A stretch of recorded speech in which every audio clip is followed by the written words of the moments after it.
to the south and west of Red Bay, this is starting to take a northeastward movement, so they've gone ahead and issued a tornado warning for this. If this does hold steady, we're going to continue to see this move into the Tennessee Valley. So Old Burleson in about 10 minutes, Atwood 11 minutes, Dempsey in about 15 minutes. Then it looks like we'll see it move into Russellville in about 24, Phil Campbell 23, and it looks like it's going to continue to move eastward into Waco in about 27 minutes. So if you are just tuning in, this is severe weather breaking coverage for a tornado warning. We've got a tornado warning in effect for Franklin, Colbert counties, and the western side of Lawrence County out ahead of this main line.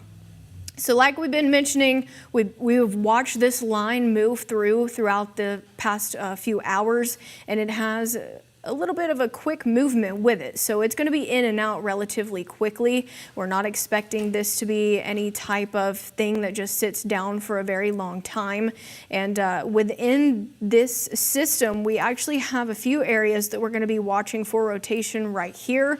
And it looks like we could potentially have a little bit of rotation right here. And now where you kind of see that gray color in between the reds and the greens, that's where we're probably going to be watching for a little bit of straight line winds with this. So we have a tornado warning, a brand new tornado warning for Franklin counties, Colbert counties, and the western side of Lawrence County. This is going to be until 11:30 this evening. Now, I've been keeping my eye on the Slack channel, which is how we communicate with the National Weather Service. And like they mentioned, there are a couple of areas of rotation, one near Vina specifically, and it looks like it's moving eastward at about 55 miles per hour. So like I said, these are relatively fast moving. Notice how we're seeing a lot of lightning pick up within this as well. I'll zoom things out so you can see just exactly what we're dealing with, and I'll keep it on the Columbus radar since it's the closest. So this particular area where the polygon is, that's where you're going to be needed to be in your safe place. So that includes areas like Russellville, Red Bay, Vina, Hodges, Phil Campbell. If you're along Highway 43, definitely need to be in your safe place, and that's going to be the most interior room of your home, away from windows and doors, things like that. You want to have some sort of head protection as well, and of course a basement is also going to be a safe bet for you too. So as we mentioned, we've been watching a few areas of rotation as they continue to move west to eastward. Now some of these, they'll circulate, they'll tighten up, and then they will start to lose their strength just a little bit, and that's what we've kind of expected with this system to move through. So I'll circle this area right here. That's where we're going to be watching for. And then there's an area more southward. So expect to see a few of these notches within this particular line of storms that we're expected to see. And we could potentially also be dealing with straight line wind gusts as well from this. We're watching a wind threat, not only along with the tornado threat, we are watching that wind threat. So if you're just now joining us, we've got a new tornado warning for Colbert, Franklin counties, and for western side of Moulton. So we will continue to track this as it progresses eastward, and we're going to specifically watch the areas around Red Bay, Vina. We'll watch that area pretty closely. It looks like it's about to enter into the state of Alabama. It still hasn't quite made it there yet, but that area that we've got circled right here, that's what we're going to be watching for that area of rotation within the next couple of minutes. So we just actually got a new scan, so let's zoom things out and we'll go over this together. It does look like that the area of rotation has weakened just a little bit, but it's still enough to have us a little bit concerned. But like I said, we're just going to probably have a continuation of this where we're dealing with a slight spin up and then it just goes away. That's what we expected with this particular system to move through today. So it's not anything that we're expecting long track tornadoes, anything like this. I mentioned earlier tonight on our newscast that we are expected to see more wind out of this than a tornado threat. So zooming things out, here's a bigger picture look of what we're going to be looking for and keeping our eyes on is this tornado warning right here that you see until 11:30. This includes the southernmost portion of Colbert counties. It includes most of Lawrence County. It looks like it could potentially be extended eastward. Don't know if that's going to be extended into a severe thunderstorm warning or if they're going to continue on with that tornado warning. And then it does include most of Franklin County. So like I mentioned, that area of rotation has moved quite a bit, and it has weakened a little bit as well. So we're just going to continue to track this as it continues throughout tonight, continues out into tonight, and of course it continues into the early morning hours for our Sunday. We're not expecting the severe weather threat to last that long, but like I said, these are just quick little spin ups that we're just going to have to continue to keep our eyes on as we progress into the night. So I think Jordan's about ready to take over, and I'm going to throw it back to him, and I'm going to do a little bit of analysis behind the scenes and watch for damage reports as well. Jordan? Yeah, those in production, if you could, yeah, thank you so much. I greatly appreciate that. So again, Emily talking about the tornado warning that is in effect for Colbert, Franklin, and Lawrence counties. That tornado warning is going to run until 11:30 this evening. So again, tornado warning going to run until 11:30 this evening. This is associated with a line of showers and thunderstorms that we've been talking about for the last several days that we knew was going to move through the Tennessee Valley here as we headed into the evening. So we're going to continue to pay attention to this. Emily, I'm actually going to have you head over to the computer and drive for me because the hand tracker is not working this evening. So I'm actually going to have you head over to the computer and drive because for some reason I cannot control the computer. If we could bump the camera up just a little bit, I want to see if that fixes the issue. So, brand new tornado warning in effect for Colbert, Franklin, and Lawrence counties. That's going to run until 11:30 this evening. So what Emily was talking about is that it's kind of difficult at this point to find this main area of rotation. If she has the ability, I am going to ask Emily to flip it over to the shear rate for me. I'm not sure if I'm doing that. You are doing that. So or if Emily's doing that. I'll just stop doing it and allow Emily to do it. Take a pause real quick and I'll turn off this hand tracker for you. All right, there we go. Okay, so here's your tornado warning that we're paying attention to for Colbert, Franklin, and Lawrence County. And if we zoom in on this area, again, the rotation really not looking all that impressive. I want you to pay attention to the reds, I want you to pay attention to the greens, and then I want you to pay attention to the gray area in between the two. The more gray area there is, the broader that rotation is. And this is kind of what we were talking about through the course of the afternoon, right? We were talking about if we got any tornadic development across the Tennessee Valley, whatever did spin up really wouldn't stick around that long. So while this current tornado warning for Colbert, Franklin, and Lawrence counties is in effect until 11:30 this evening, that doesn't necessarily mean that a tornado is going to be on the ground very long. These tornadoes, if they actually touch down, might only be on the ground for 1 or 2 radar scans, and that would only equate to about 3 or 5 minutes. We are also noticing a lot of lightning associated with this line of showers and thunderstorms. If we could go to the shear rate, that would be greatly appreciated. Now, there is a lot of wind shear associated with these storms. Look at this brighter green here, and at times, as this area has been pushing its way to the east, we've noticed some really intense wind shear. We've gotten some darker reds thrown into the mix. Now, wind shear is really important, and we were talking about this earlier this evening, that these storms were going to come with a lot of wind shear.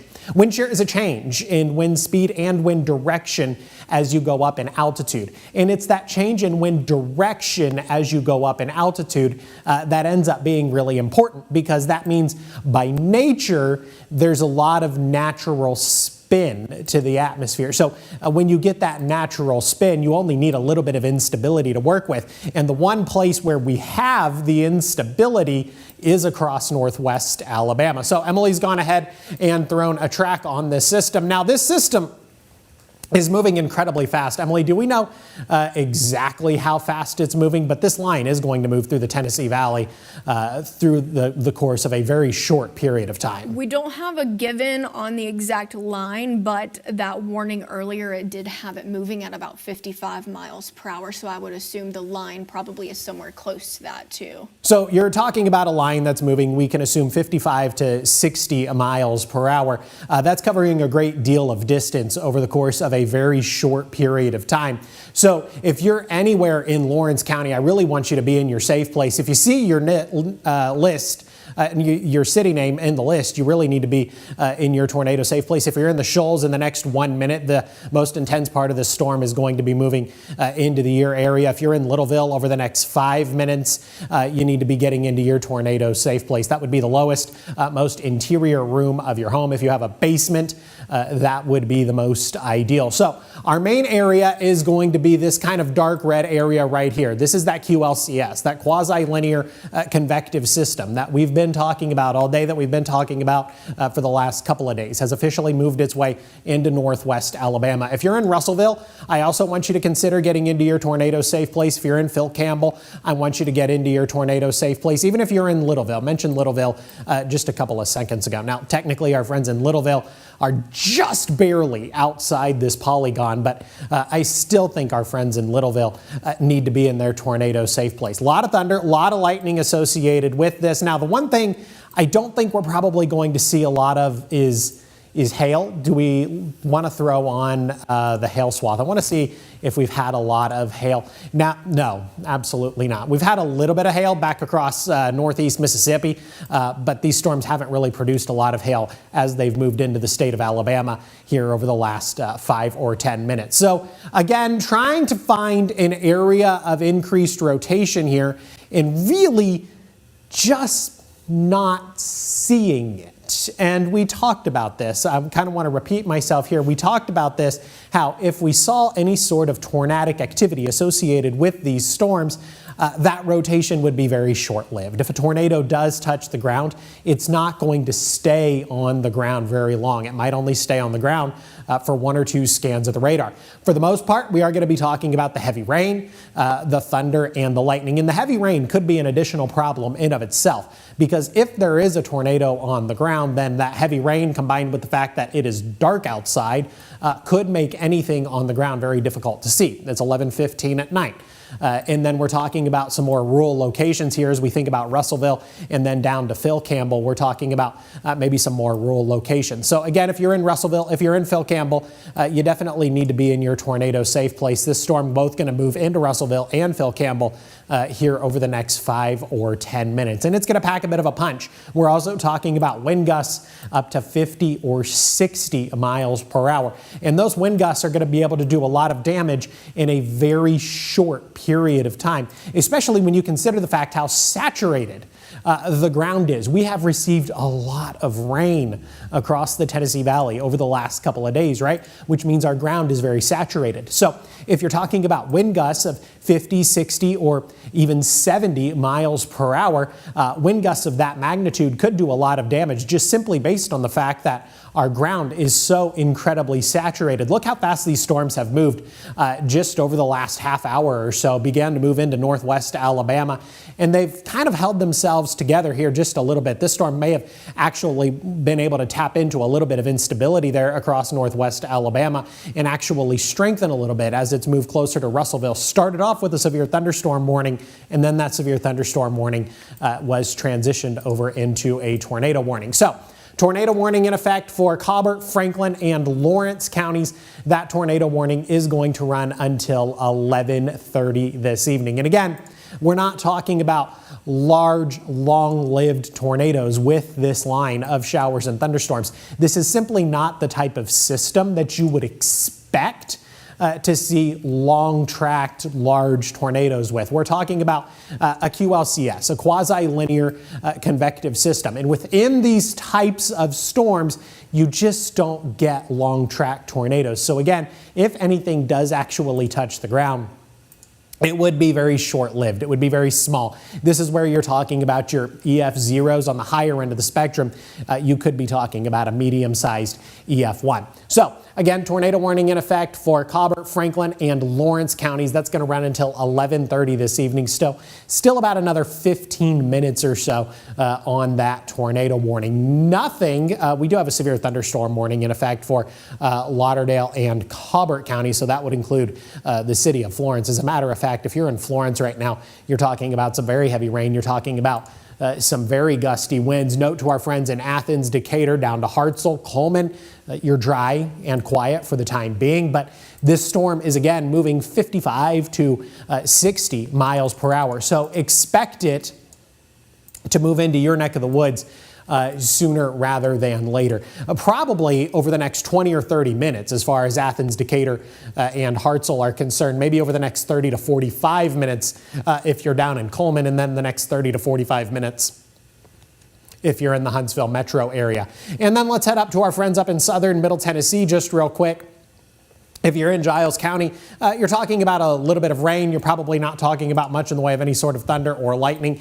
And then if you're in Fayetteville, maybe you're beginning to see a couple of sprinkles. Okay, we can go back down to our tornado warning here. Again, tornado warning in effect for Colbert, Franklin, and Lawrence counties. This tornado warning is going to run until 11:30 this evening. If you're in Russellville, you really need to be in your tornado safe place. If you're in Moulton, the strongest part of this storm not yet moved into Moulton, but you still need to be in your tornado safe place. You've got a couple of minutes to prepare if you're in Moulton. So if you're in Moulton, I really want you to be in your tornado safe place. Really, you need to be there right now. The rain is just beginning to move into Moulton, so you have a couple of minutes to prepare yet, okay? The main part of this line is still a good maybe 5 to 10 minutes at most from Moulton, so you still have a couple of minutes to get to that lowest, most interior room of your house.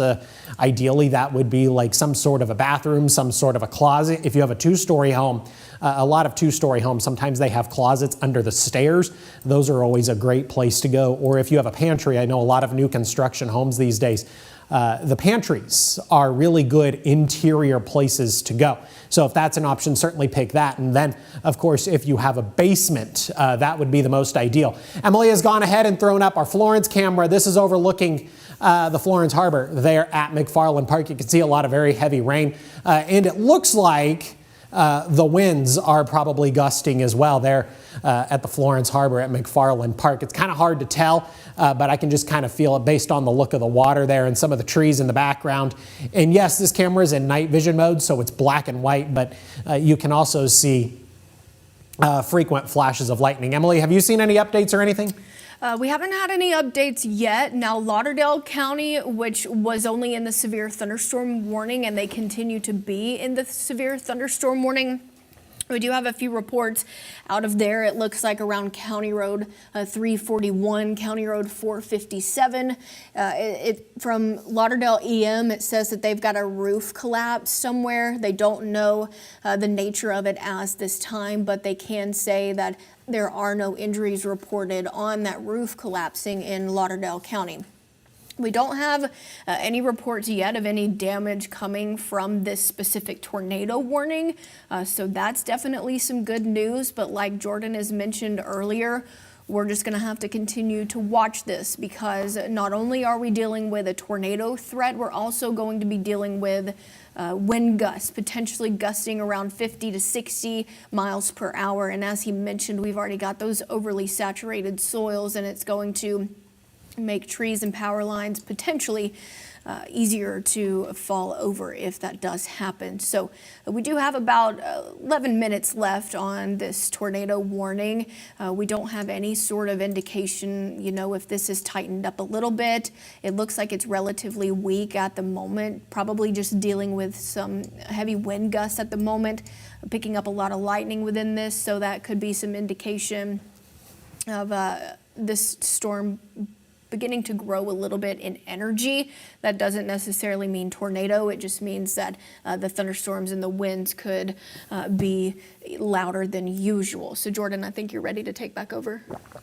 Yeah, thank you so much. So Again, just to reiterate the message, tornado warning in effect for Colbert, Franklin, and Lawrence counties. That's going to run until 11:30. And then Emily was pointing out something very interesting, and this is kind of the message that I want to reiterate, and I'm going to continue to reiterate it. The gusty winds are going to be the big problem as we head into the overnight, and that's very common with the type of the line of showers and thunderstorms that are currently moving through the Tennessee Valley. This type, this QLCS, they typically bring some very gusty winds into the Tennessee Valley. And if you couple that with the fact that the ground is incredibly saturated, it's going to take less wind to do more damage. Now, if we go back and just look, this is a velocity image. A velocity image is a really good tool for showing us really good rotation. If we were talking about incredibly tight rotation, you would see the reds here and the greens here, they would actually be touching. Okay, that's a sign that we'd be talking about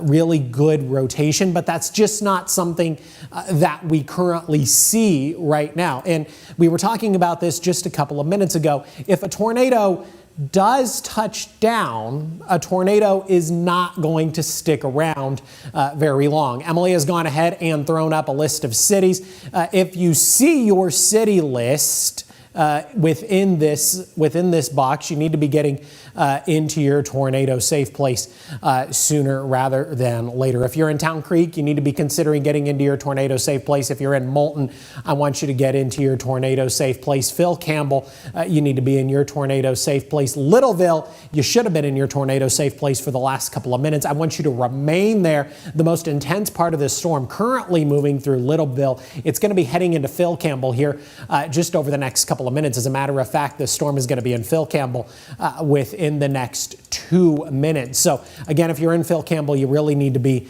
in your tornado safe place section. This is over in northwest Alabama within the next 8 minutes. Town Creek within the next 13 minutes. Hickory Grove within the next 13 minutes. So again, if you see your city within this list here, I really want you to be in your tornado safe place because you would be in line with this tornado warning. And so again, we're just watching this one specific section of this line, and we've been watching this one specific section of this line ever since it was back over in northeast Mississippi. And this has been the strongest part of the line. It really is the only section of the line that has presented any problems over the last hour and a half or 2 hours, as this part of the line has been pushing its way through Mississippi and now into northwest Alabama. So the brighter greens would indicate that we're talking about some very gusty winds, likely some gusty winds in excess of 50, 60, or 70 miles per hour. And again, we were talking about how that was going to be the biggest problem as we headed into the overnight, as this line of showers and thunderstorms pushed its way through the Tennessee Valley. So again, the brighter the green, okay, that would indicate some incredibly gusty winds. On top of that, we're talking about some really high rain rates. The only thing that could potentially cut back on the additional flooding across the Tennessee Valley is the fact that these showers and thunderstorms, if you could please take it back over to the radar just for a couple of seconds. Well, I want to actually stop you because okay. we do have a new tornado warning that's going to be in effect. Looks like for Limestone, Lauderdale, Colbert, and Lawrence, we're going to have continuation of those. So it says that it looks around Killen to Littleville, moving about 60 miles per hour. The best areas of rotation along this particular line were around Muscle Shoals to Killen.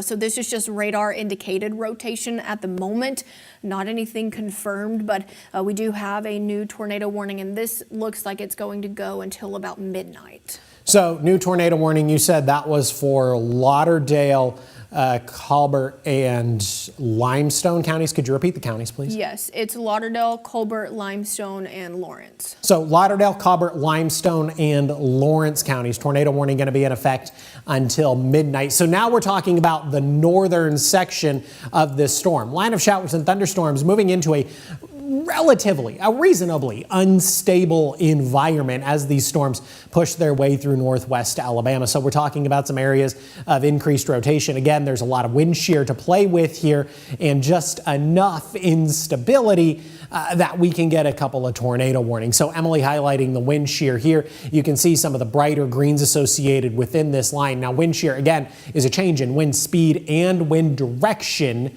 as you go up in altitude. And especially when you're getting that change in wind direction as you go up in altitude, that's where you're talking about a lot of that natural spin in the atmosphere. So if you can get these storms that have a lot of that kind of natural built-in spin to tap into a little bit of instability, then you're going to be able to get a quick spin up tornado. If we could go over to our velocity image, I want to see if we can pick up on any areas of meaningful rotation. And really, if I just look at this and kind of take it for what it's worth, there's not a whole lot of meaningful rotation going on here. There are definitely some gusty winds. You can kind of see the areas highlighted here where you're kind of around Florence all the way down to Russellville, as a matter of fact, where you're getting into some of these brighter reds. Again, just like when we were talking about the brighter greens, if you're getting into some of these areas with the brighter reds, you're talking about some pretty serious, some pretty impactful wind gusts that are going to be 50, 60. On the higher end of the spectrum, you could be talking about localized wind gusts of 70 miles per hour. So this is something we're going to want to pay attention to. But again, if we're just looking at this and taking it kind of for face value, there's really not a lot of impressive rotation going on here.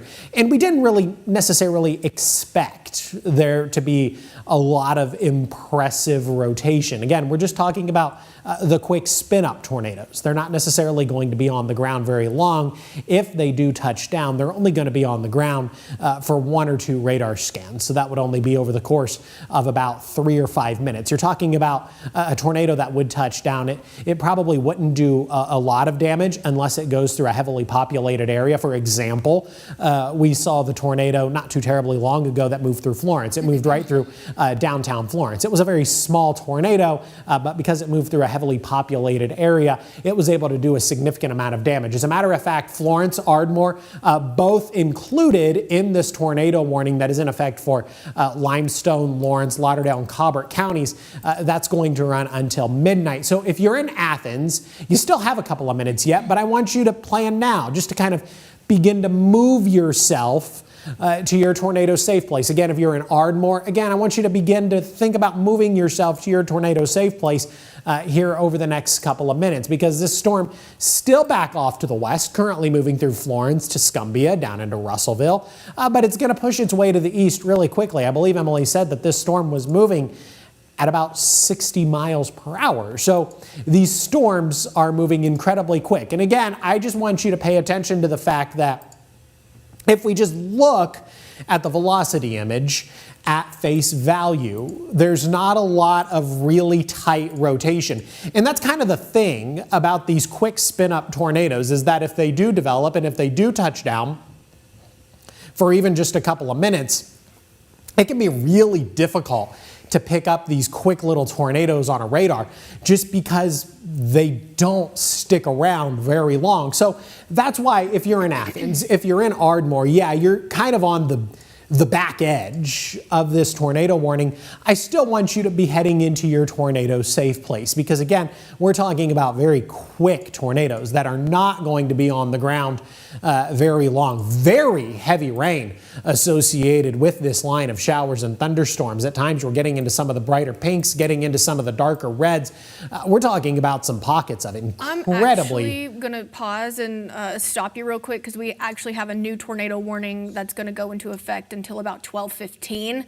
This is the polygon that you see right here. It does include the city of Decatur on the outskirts of it on the warning, but this one looks like it's going to run until about 12:15.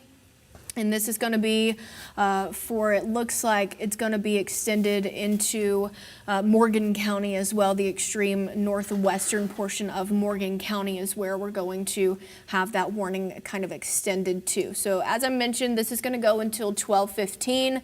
It looks like this is going to be for Limestone, Franklin, Morgan, and Lawrence counties until 12:15. So we've got 3 separate polygons that we're watching at the moment. One of these is going to expire in about a minute or so. And then we've got the one that's up northward that does include Lauderdale, and it bleeds into Limestone as well. We are going to see that particular polygon until about midnight, and then the one that's directly below it, that includes Limestone, Franklin, Morgan, and Lawrence counties. This is going to go until about 12:15. So we're going to have you, regardless, we're going to be on air until 12:15, until all of these warnings are allowed to expire. And as I said that first warning, that first polygon that we saw pop up that prompted us to break into programming, the one that expired at 11:30 has been allowed to expire. So we're only dealing with these two tornado warnings at the moment. Emily, if you don't mind, I'm going to have you try and turn on the hand tracker. I want to see if I got that problem fixed. So Emily brought about a little bit of good news as she's continuing to test things for me. I'll reiterate, the initial tornado warning that was for Colbert, Franklin, and Lawrence counties has been allowed to expire. It was supposed to expire at 11:30. The National Weather Service has, of course, gone ahead and allowed that to expire. But she also mentioned that there are still two independent tornado warnings going on here. One of them is going to run until midnight, and the other one is going to run until 12:15. So we have the tornado warning that is in effect for Lauderdale, Colbert, and Limestone County. This, of course, involves Athens. This, of course, involves Ardmore. And for the next couple of minutes, it involves Florence and Tuscumbia, though Florence and Tuscumbia, at this point, they're getting really close to being in the clear, okay? They're really on the back edge. So really, our main areas are going to be Athens and Ardmore here over the next 5 to 10 minutes. And then Emily also mentioned Killen would also be included within this. This tornado warning, this northerly tornado warning, this is going to run until 12 o'clock. So 12 o'clock midnight. Then we have this secondary tornado warning that Emily just mentioned. This is going to run until 12:15. And it looks like this one is in effect for Morgan County, portions of Lawrence County, and then Franklin County. That is going to run until 12:15. If you're in Moulton, okay, I still want you to be in your tornado safe place, even though technically Moulton is just on the outside of this tornado warning. But if you're in Moulton, I want you to go ahead and I want you to be in your tornado safe place. Decatur, Athens, Ardmore, you've got a couple of minutes, but I want you to kind of gather your things up, okay? I want you to grab your phone and I want you to begin to head to your tornado safe place just to be really, really prepared. Still probably got about another 5 to 10, at the most 15 minutes before this entire line, okay? And this line just on the other side of Florence, just on the east side of Florence, still 5 to 10, maybe 15 minutes at the most before it gets to Ardmore, Athens, or Decatur, before it gets to the I-65 corridor, 15 minutes at the most.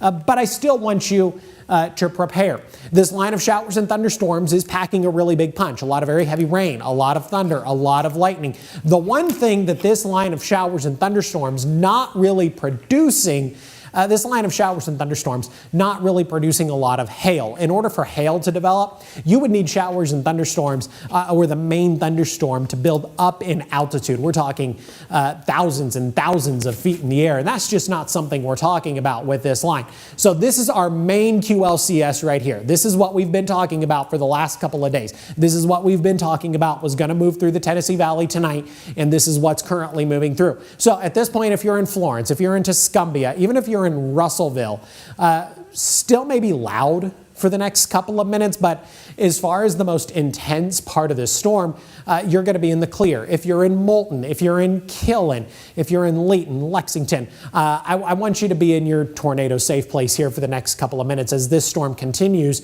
to draw its way to the east. And then again, if you're in Ardmore, Athens, down into Decatur, I want you to think about heading to your tornado safe place. Then at this point, we're getting to the I-65 corridor, Priceville down into Hartselle. Priceville and Hartselle not necessarily included in this tornado warning, but if you're watching from Priceville or Hartselle, just kind of continue to pay attention. Jordan, I don't think the hand tracker is going to work, so I'm going to go ahead and disconnect, and I'll just take over for the radar for you. All right, that's fine. Thank you.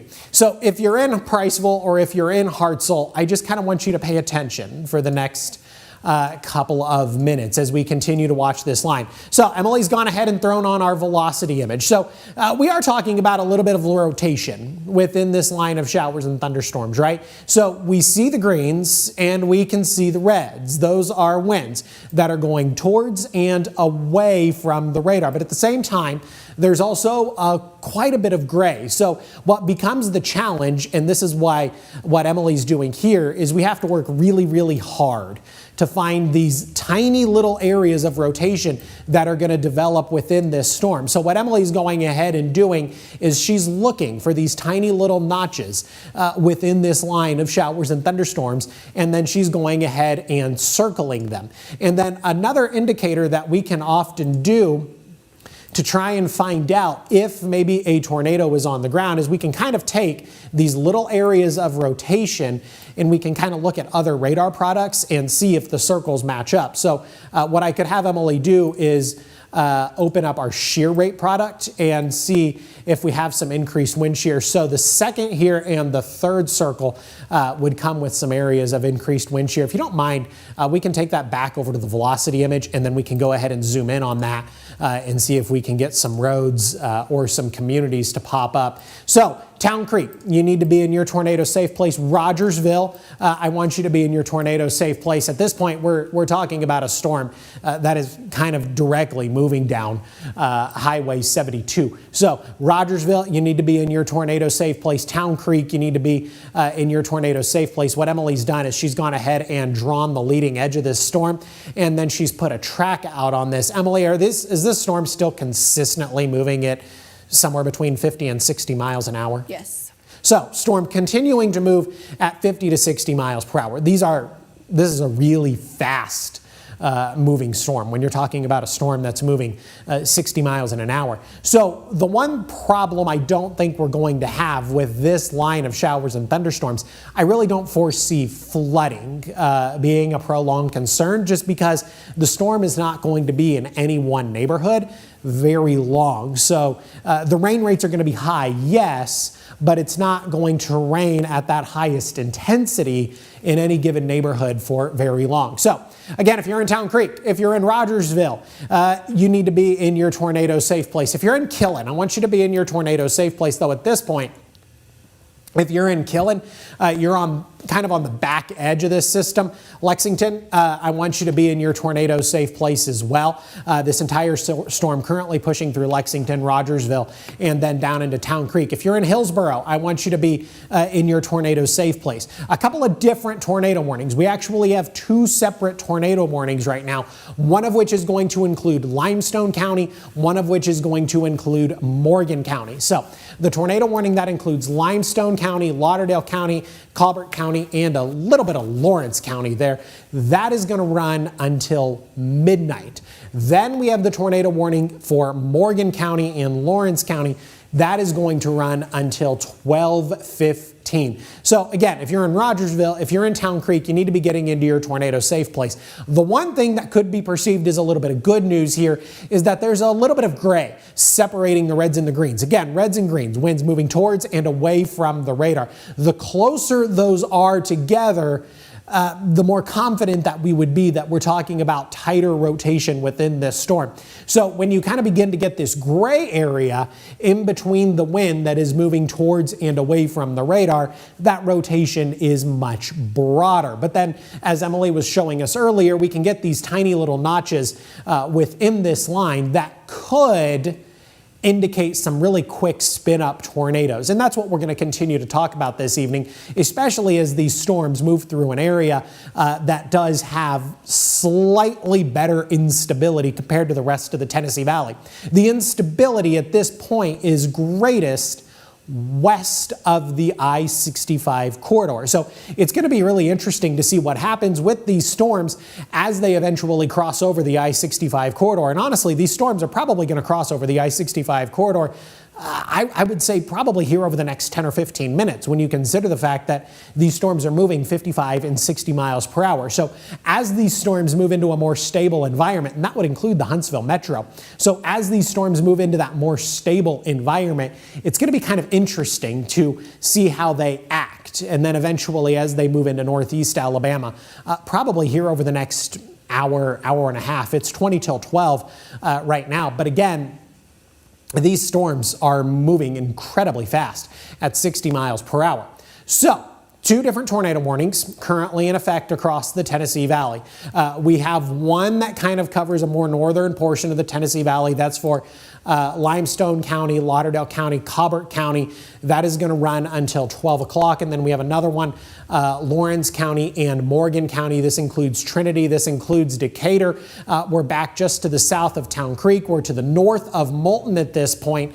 This secondary tornado warning, this is going to run until 12:15. Both of these tornado warnings are actually going to cross the I-65 corridor. And then, of course, this northerly tornado warning here is actually including a massive chunk of Highway 72. Almost, we're butting up at this point to Madison County as far as this tornado warning is concerned.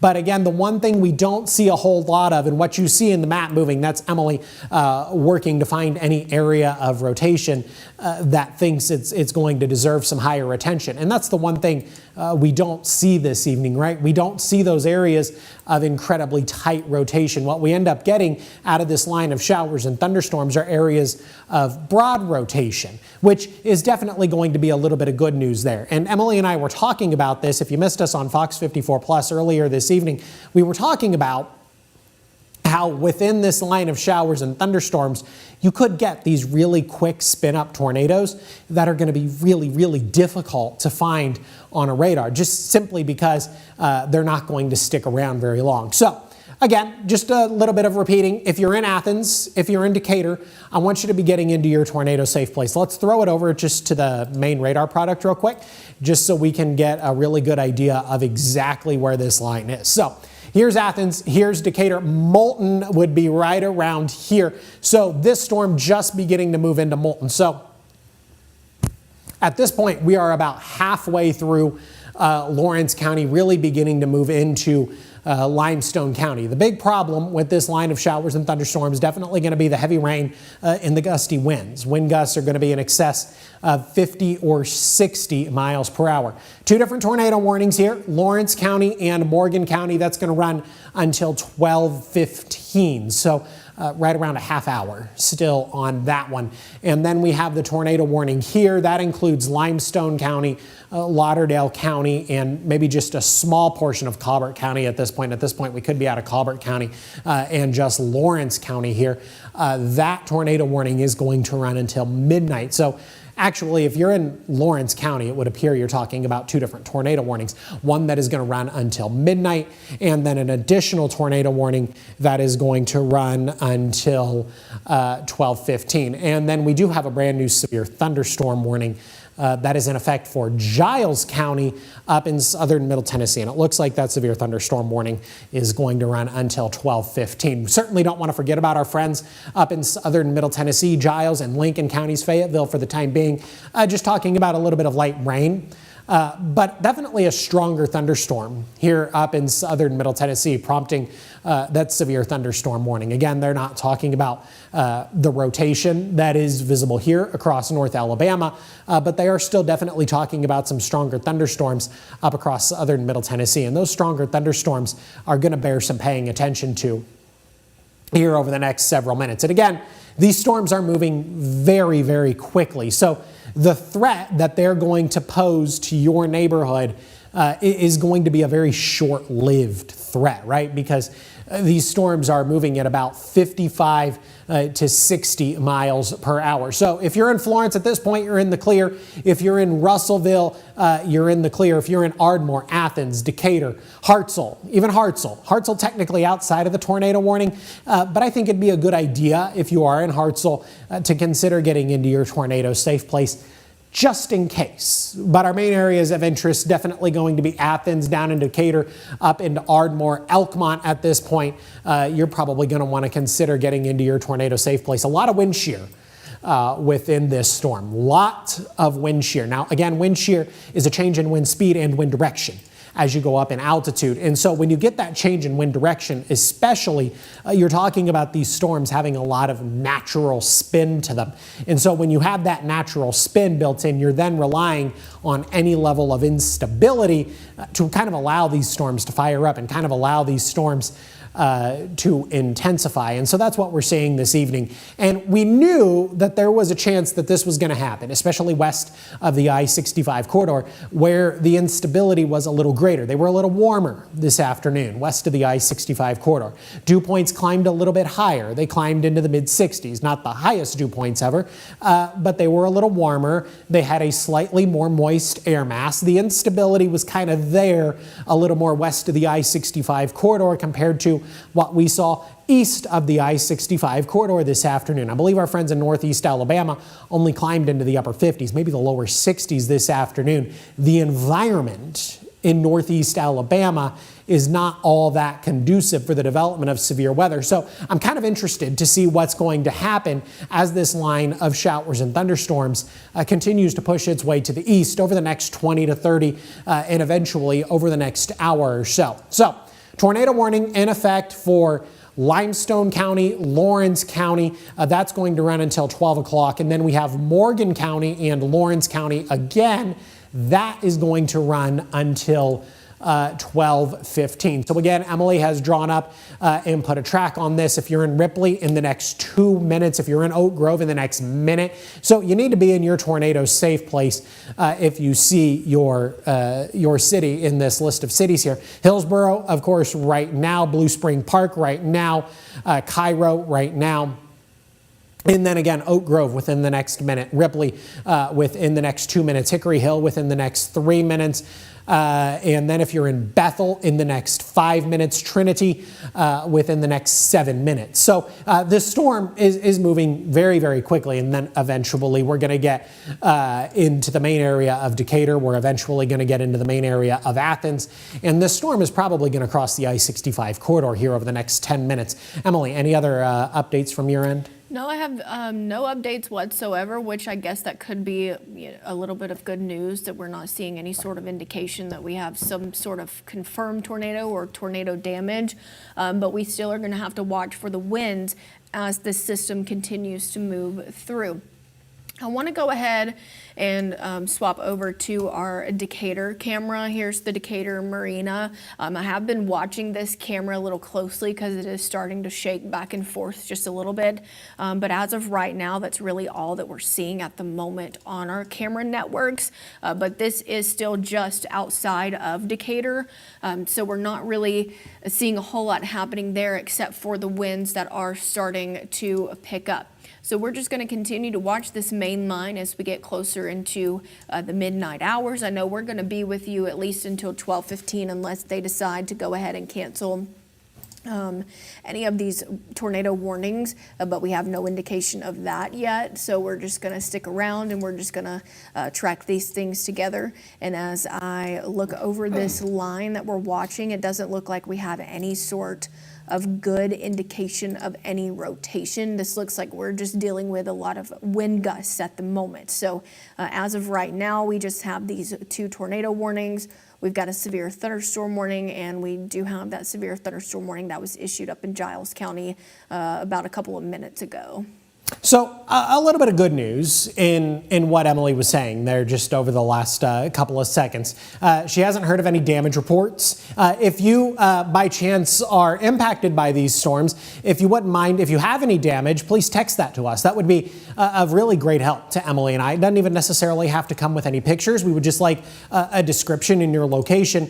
You can text that to 256-382. 2692. And if they get a chance, I will ask the folks in the back if we could get that number on the screen in due time, of course, not right away. But if you get any damage and you have the ability to text us information about that damage, that would be really great, because as of right now, we have not gotten any damage reports in. Emily was mentioning that the National Weather Service has up to this point not mentioned any damage. And like she said, the biggest problem outside of the small areas of rotation continues to be the gusty winds associated with this really robust line of showers and thunderstorms. The heavy rain is, of course, going to pose a bit of a threat as the main part of this line moves through. But the good news here, yes, we're trying to find the good news. The good news here is that this line is moving incredibly fast at about 60 miles per hour. And this is a big line, extending all the way from southern Middle Tennessee all the way down into central Alabama, just on the back edge of Columbus, Mississippi. So this is an impressive line of showers and thunderstorms that's not only continuing to move through North Alabama and southern Middle Tennessee, but is eventually going to push its way into central Alabama. Line of showers and thunderstorms not packing as big of a punch down in central Alabama. So if you have any friends down in Birmingham, they're definitely talking about some louder thunderstorms, but we don't have the tornado warnings that we have here up across North Alabama. So if you don't mind, let's go back into North Alabama. Let's go ahead and see if these storms have intensified. And what's going to be interesting to watch is, yes, we have these tornado warnings. The one here for Limestone County and Lawrence County, this one here running until 12 o'clock. And then we have Morgan County and Lawrence County, this one running until 12:15. It's going to be really interesting to see what happens. As this line of showers and thunderstorms pushes its way to the east, we don't see a lot of impressive rotation right now, but the atmospheric thermodynamics are set up in such a way that don't really foresee it really intensifying. Wouldn't you agree, Emily, that if this line of showers and thunderstorms actually intensifies more as it grows closer towards the I-65 corridor, that's not necessarily something that's expected, right? Yeah, we're not expecting that to happen as this continues to trek eastward. In fact, we're probably expecting it to weaken as it starts to enter into the I-65 and eastward of I-65, just because that area seems to have a little bit more stable of an atmosphere than the western side does, which is what we were expecting to happen today and what we're going to continue to expect to see throughout the next couple of minutes. What I want to do real quick, Jordan, I'm going to take this off of our analysis. I want to pull up the power outages real quick because it seems like we're starting to get a lot of those come in. So thank you so much for pulling those up. 2,000 reported without power in Florence, and these are just estimates, okay? So these are going to be just estimates, and then we're talking 500 to 1,000 likely in Colbert and Franklin County, 100 reported without power in Lawrence County, and then we even have a couple of customers reported, almost 1,000 customers reported without power in Marshall County, and then maybe even portions of small portion there of southern Madison County. But for the most part, it looks like DeKalb and Marshall counties also reporting some power outages. And it is gusty over in northeast Alabama. So that is definitely going to be a concern. But our main area, I think, where we want to focus on the power outages for right now is going to be where this storm has already moved through. And these are just estimates. And as a matter of fact, I would kind of estimate that these numbers are probably a little bit higher than what you see on the screen. It kind of takes these numbers a couple of minutes to update. So right now, 2,000 customers reported without power in Florence, and then another 1,000 each in Colbert and Franklin County. And that's on the back edge of this line of showers and thunderstorms. So Emily brings up a good point that's worth mentioning. As this line of showers and thunderstorms moves into your area, it's going to come with the wind gusts of 50, 60, or 70 miles per hour on that more local level.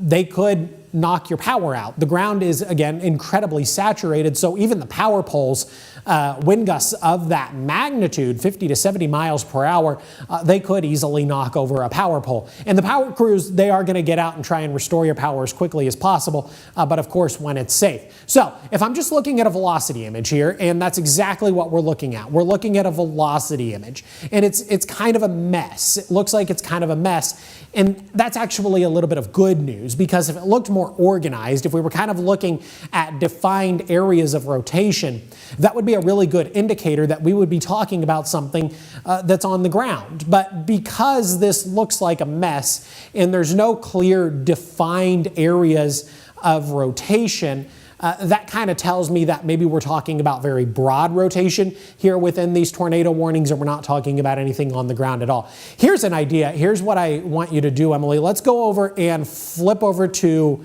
the shear rate, and then I want to go ahead and put a loop on the shear rate just over the last 20 to 30 minutes if we can. I want to see how maybe that wind shear has evolved. And so it's actually showing kind of exactly what I thought it would show. And this kind of matches up with what Emily was talking about earlier. We kind of expect these storms to weaken. So we're looking at shear rate over about the last half hour or so by the looks of it, going all the way back from Florence.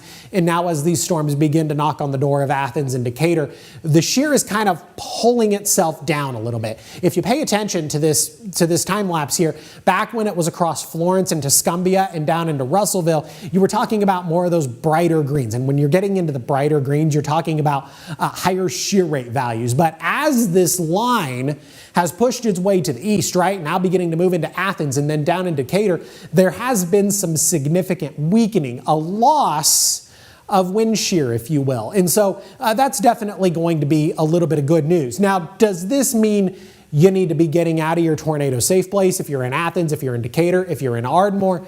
No. You still need to be in your tornado safe place because at the end of the day, you are still under a tornado warning. Athens, Ardmore going to be under the tornado warning until 12 o'clock. Decatur going to be under that tornado warning until 12:15. So two different tornado warnings here. We're getting ready to cross the I-65 corridor. We can go back over to just the standard radar, please, if you don't mind. And then in the next couple of minutes, we can go back in and check on the power outages. And even the line itself, it looks like maybe it's weakened here over the last 10 or 15 minutes. It's still a powerful line of showers and thunderstorms. Definitely no doubt about that. But the line of showers and thunderstorms looked far more impressive when it was back across northwest Alabama. Those folks, by the way, at this point just dealing with some rain. Emily, by chance, anything we can see? I know you were watching the Decatur camera earlier. Anything there worth a note, or does it just look like it's raining? Not yet. It's just heavy rainfall at the moment. I would anticipate that maybe that's going to change here over the next 5 minutes. At this point, we're getting really close to Decatur, which means we would be then getting really close to 565. So here's 565 here, runs from Decatur and then up into Huntsville. So I would anticipate that this is going to move into Decatur over the next 5 minutes or so. If you're in Athens, again, need to be in your tornado safe place. Strongest part of this storm moving into Athens literally right now. And then if you're in Ardmore, maybe 2 to 3 minutes at this point before the strongest part of this line pushes its way up into your area. And then, of course, we are still talking about the severe thunderstorm warning. That's in effect for Giles County up in southern Middle Tennessee. That's going to run until 12:30. So 12:15, excuse me, have the severe thunderstorm warning up in Giles County, and then we have the two tornado warnings that are in effect for North Alabama, one for Lawrence and Limestone counties, and then Lawrence and Morgan counties.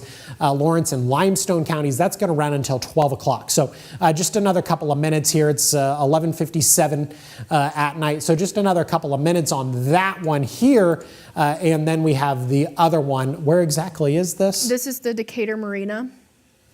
Okay. So definitely a lot of rain. I only asked where it was just because there's a lot of rain covering the camera lens there. Kind of looks like traffic is moving relatively smooth in this hour. I wish those folks weren't out and about, but the cars are moving with a level of relative ease. So this is a live look out over in Decatur this evening. For the most part, it looks like we're just talking about a lot of very heavy rain. I don't see any flashes of lightning there in the sky, but I would also anticipate that that's probably going to change here over the next couple of minutes. So the strongest part of this line just beginning to get into Decatur and is going to continue to push its way into Decatur over the next 1 or 2 minutes. If you're in Hartselle at this point, you're beginning to see a little bit of rain, going to develop in your area. The strongest part of this storm still probably 3 to 5 minutes out of Hartselle. Strongest part of this storm quickly pushing its way through Lawrence County. If you're in Lawrence County, you're probably going to be in the clear over the next 5 to 10 at the most. It'll take another 15 minutes for this storm to get its way on out of there. But if you're in Decatur, you need to be in your tornado safe place. If you're in Athens, you really need to be in your tornado safe place. If you are anywhere along Highway 72 in Limestone County, you need to be in your tornado safe place. If you're in Huntsville, you don't need to be in your tornado safe place yet, but I want you to pay attention over the next couple of minutes, just because I'm kind of curious to see how these storms I'm betting a tornado warning was just issued for Madison County. Yes. It's gonna go for, we're gonna shut all these alarms off as we get them. You all probably got them at home too, and it probably scared you just like it scared me, because I was not expecting that to go off at the moment. So yes, we do have, it looks like a new tornado warning for northwestern, northwestern Jackson County, northern Madison County, and it looks like Limestone gonna continue, Lawrence, we're gonna continue that as well. Did you say Jackson County? Yeah, that's what this says. It says northwestern Jackson County in northeastern Alabama. I don't think that's right. That cannot be right. No. Has the National Weather Service said anything about that one yet? This is what they issued. Okay. So I don't think that is, well, yeah, it is. They are going to extend that. Okay, so this is basically an all-encompassing tornado warning, then is what we're dealing with. So the confusion that Emily and I had here is that the strongest part of this storm currently pushing its way through Athens right now, but then we're talking about a tornado warning that is in effect for far northwestern Jackson County. I'm calling that taking precaution. That's what I would call this. We're going to call this taking a lot of precaution and kind of going with the all-encompassing tornado warning. Emily, how fast is this moving? Are we still maintaining that level of speed? Yep, same level of speed, about 55 to 60 mile per hour. And it says cloud has been spotted west of Elkmont, but this was spotted by trained storm spotters. It wasn't actually spotted by law enforcement, EM, obviously the National Weather Service, anybody like that. So these are just trained storm spotters, and it looks like they said it was west of Elkmont. So let's just go ahead and check that location. So I don't see a lot of very tight rotation. So if it was a funnel cloud, it was a funnel cloud that didn't sustain itself very long. How long does this new tornado warning run for? It says 12:45. Okay, so brand new tornado warning in effect for 12:45. So this is going to be northern Madison County.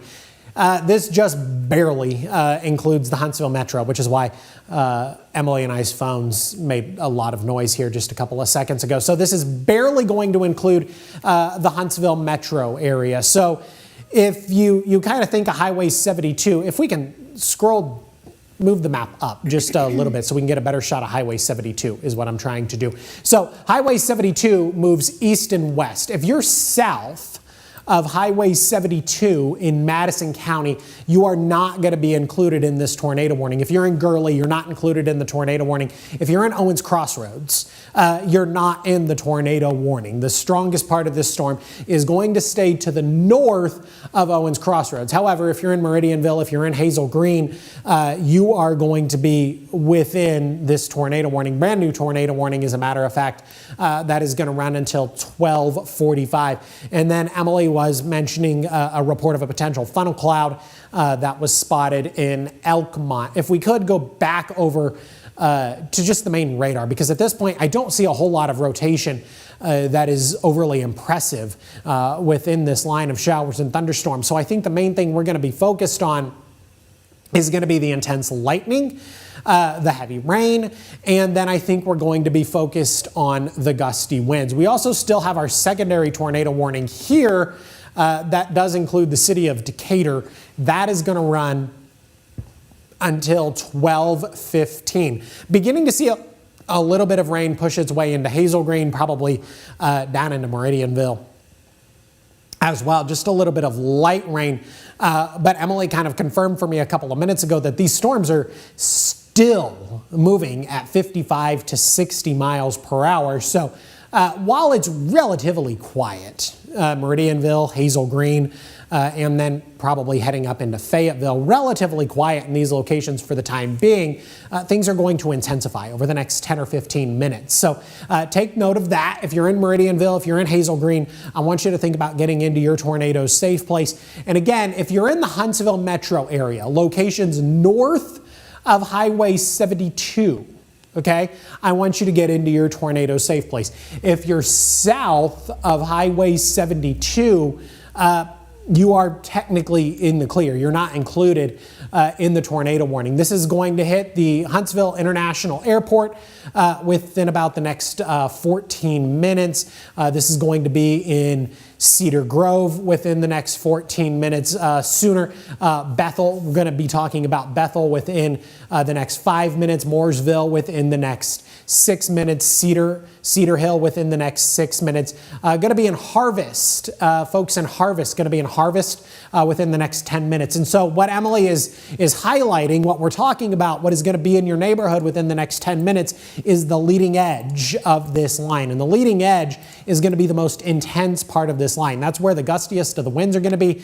That's where the best chance for anything tornadic is going to be, is directly with that leading edge. Once that leading edge kind of slides on through, yeah, you're still going to be talking about some gusty winds and heavy rain for a couple of more minutes, but it's that leading edge that we're going to be the most concerned with. So again, if you see your city on the list, Bethel, for example, within the next 4 minutes, you need to be getting into your tornado safe place. Mooresville within the next 5 minutes. Cedar Hill within the next 5 minutes, you need to be getting into your tornado safe place. Harvest within the next 9 minutes. New Haven within the next 14 minutes. Madison, the Huntsville International Airport, within the next 13 and 14 minutes. So this storm moving incredibly fast. Belmina, probably within the next couple of minutes there. I don't even see Belmina on the list, but Belmina is there. It's listed on the map. So if you're in Belmina, I also want you to be getting into your tornado safe place.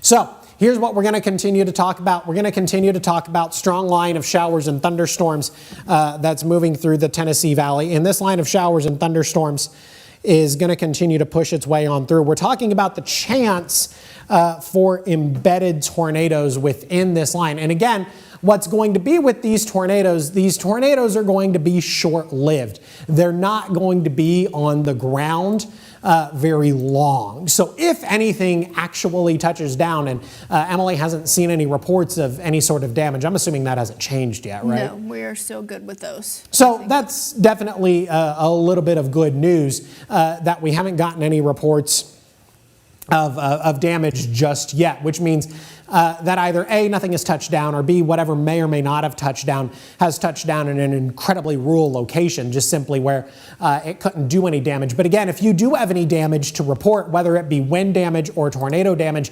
Emily and I would personally really love to get those damage reports from you. Hey, Jordan, I'm going to stop you right here because our Decatur Marina camera is basically invisible at this point.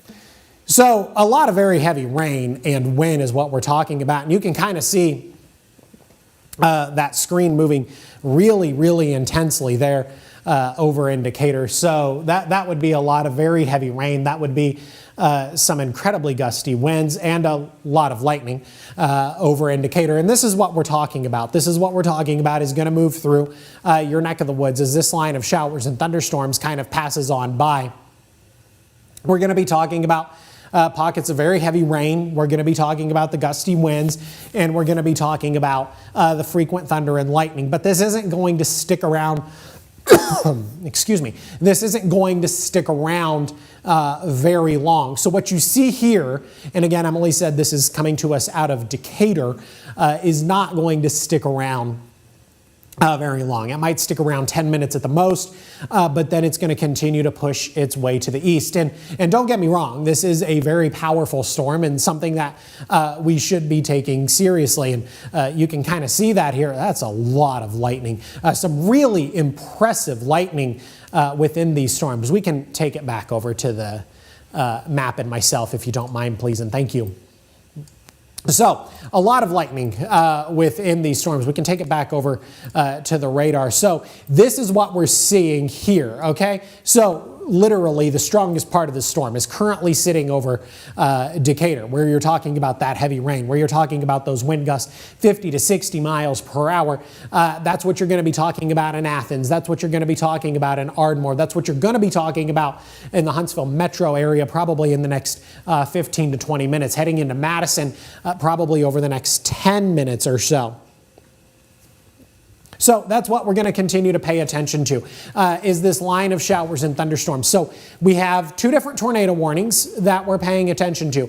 One for Limestone County, and then one for Madison County and portions of Jackson County. Going to continue to pay attention to these tornado warnings. This northern tornado warning for Madison and Jackson counties, that northern tornado warning is going to run until 12:45. The southern tornado warning is going to run until 12:15.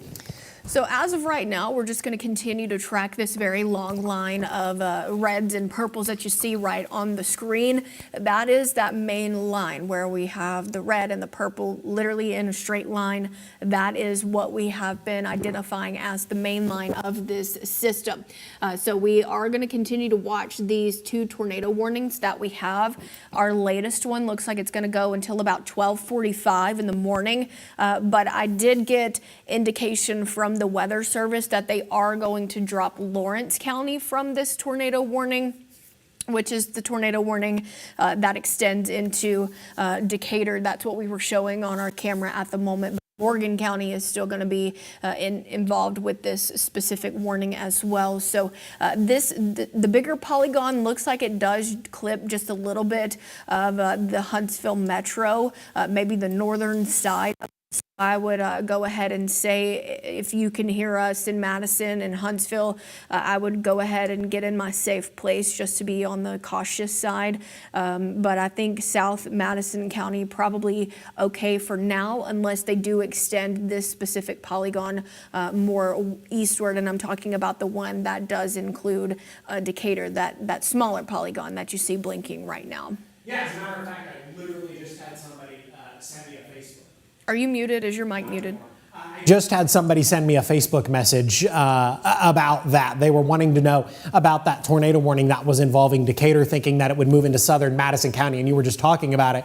For the time being, that has not been extended into southern Madison County. So if you're in Owens Crossroads, for example, Gurley, down into Gunnersville, New Hope, not technically included in a tornado warning right now. Again, locations, and I'm going to get to these power outages, locations south of Highway 72 are not going to be included in the tornado warning. So let's go to the power outages. And I want you to bear in mind that these are just estimates. As a matter of fact, I would anticipate that these power outage numbers are probably going to be a little bit higher than what you see. And at this point, we're talking about a good number of folks without power in Lauderdale County, somewhere probably between, and again, I'm estimating that these numbers are probably a little higher than what you see. So 5,000 to 10,000 at this point without power in Lauderdale County, and then 1,000 to 2,000 probably without power, Colbert, Franklin, Lawrence, and Morgan County. And then we do have a couple of folks without power in Marshall County. So paying attention to two different tornado warnings here. Power line and a tree down in the 300 block of College Street in northeast Hartselle. That is what my producer just texted me, that there is a power line and a tree down in the 300 block of College Street in Hartselle. That is blocking the road. Emily, do you want to go down? Let's go down to Hartselle just real quick. And this is probably going to be the case everywhere. This is probably not the only report of this. I would anticipate that we're going to continue to get more of these reports as the night goes on. And as a matter of fact, the strongest part of this storm has not even moved in to Hartselle yet. But what can often happen is that you can get those gusty conditions out ahead of that main line. And then once that main line gets there, you get those wind gusts 50 to 70 miles per hour. And then maybe, I don't believe we're probably crossing that 70 mile per hour threshold.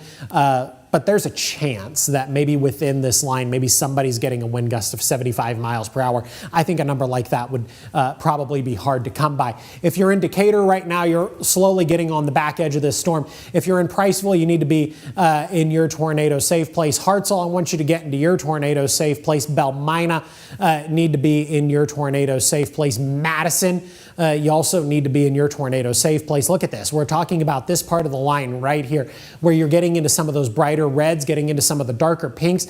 We're talking about really intense rainfall. We're talking about really intense wind. And we're also talking about a lot of thunder and lightning. And then, of course, we have the tornado warnings. So there is the chance that we could get a couple of embedded spin-up tornadoes. And I think that's a lot of what we've maybe been seeing. We really, aside from a couple of power lines and trees down, as far as I know and as far as Emily knows, we haven't gotten a lot of damage reports yet. And Emily's gone ahead and flipped this back over to our velocity image. And so what you end up seeing here is something that looks like a bit of a mess, because we don't see a lot of organized rotation within this line of showers and thunderstorms. So what you end up getting is a velocity image that comes with some very bright reds. The very bright reds are just simply going to indicate that we're talking about some incredibly gusty winds. But then we have a lot of this gray area, which means we don't have a lot of really, really tight rotation associated with these thunderstorms. Hey, I want to point out this particular area right here because I've been watching it a little closely, and I have about 3 different radars going behind the scenes, and one of them does show this tightening up just a little bit. This is on the western side of Madison. So flip that over. You're right. That does look very interesting. Flip that over to the shear rate, since you've gone ahead and circled that. So that lines up perfectly. So this is something that I think we're going to stick with. Emily, I think we'll just stick with this one here for the next couple of minutes. So we're talking just to the south of 72. This would be just to the west of Madison, just to the north of 565. As a matter of fact, I think this would be moving into the airport probably here over the next 1 or 2 minutes. So west of Madison, just to the north of Belmina, just to the south of Highway 72, just to the north of 565 there. It looks like we're going to be paying attention here to this area. This is a really interesting area of rotation that Emily's pointed out. And as a matter of fact, she has kind of singled this area of rotation out. And I think we're just going to stick with this. Capshaw within the next 6 minutes, the Huntsville International Airport within the next 7 minutes, New Haven within the next 8 minutes, and then getting into Madison within the next 9 minutes. So this specific cell especially, if you see your city in the list, I really want you to be getting into your tornado safe place. The U.S. Space and Rocket Center within the next 27 minutes, and then getting to Calhoun Community College, which is essentially right across the street from the Space and Rocket Center, in the next 28 minutes. So this is something we're going to pay attention to here, because I want to follow this, because Emily's right. It did show an area of intensification where we were kind of getting those reds and those greens, and then that was correlating to an area of increased wind shear. So I think this is something that we're going to pay attention to here over the next couple of minutes. I kind of want to see how this specific area is going to evolve. Again, still a couple of minutes away from Madison, still a couple of minutes away from the Huntsville International Airport. And again, we're talking about an area of rotation that is going to sit just to the south of Highway 72, and then several miles to the north, as it stands right now, of I-565. So something we're going to pay attention to here. This is associated with the tornado warning. This tornado warning is going to run until 12:45. Real quickly, Emily, the clock says it is 12:17. Did they allow the other tornado warning to expire? Okay, so this is the only tornado warning we have. They allowed the other tornado warning to expire. Yes. It was set to expire at 12:15. So this is now the only tornado warning that is currently in effect for any location across the Tennessee Valley. And it looks like this one is going to carry us until 12:45. So again, Hazel Green, Meridianville, you need to be in your tornado safe place. Ardmore, you need to be in your tornado safe place. Athens, you are nearly in the clear. If you're in Huntsville, again, locations south of the Huntsville Metro, south of 72, Owens Crossroads down into New Hope. You're not included in the tornado warning, but our main area of focus is still going to be back towards Madison. That is truly the best area of rotation that I think we've seen Really quickly, I want to stop you because we just did get a new update that the tornado watch for Lauderdale, Colbert, Franklin, and it looks like this includes Lawrence as well, has been dropped. So it does look like the tornado threat for you is going to be over for the rest of tonight. So once again, that's Lauderdale, Colbert, Franklin, and Lawrence counties have been dropped from the tornado watch. So definitely a little bit of good news there. Like Emily was just saying, I'll repeat it one more time. Lauderdale, Colbert, Franklin, and Lawrence counties over in northwest Alabama, they have been dropped from the tornado watch. So if you're in Lauderdale, Colbert, Franklin, or Lawrence County, go to bed. Wake up tomorrow morning and enjoy your Sunday. Now, if you have any damage to report, Emily and I would really appreciate those damage reports. They're really beneficial to us, and then by sharing them with us, we can share them with the rest of y'all and get the message out. So if you have any damage, I would greatly appreciate it if you'd send your reports. I understand maybe you can't necessarily send a photo, but if you could send your reports, you can text me those reports. And if you have the ability to send me a photo, I would also really appreciate that, but only if you have the ability. 256-382-2692. So again, if you have the ability to send me your damage reports, if you can include a photo, I would greatly appreciate that. Just getting a couple of different notes here from my producer. Tuscumbia is reporting multiple trees and power lines down on East 6th Street near North Commons and Jefferson. And then transformers are also blown in the vicinity. On the note of transformers being blown, Emily, we'll go back to the tornado warning here in just a second. I want to head over to the power outages just real quick, unless you think we should...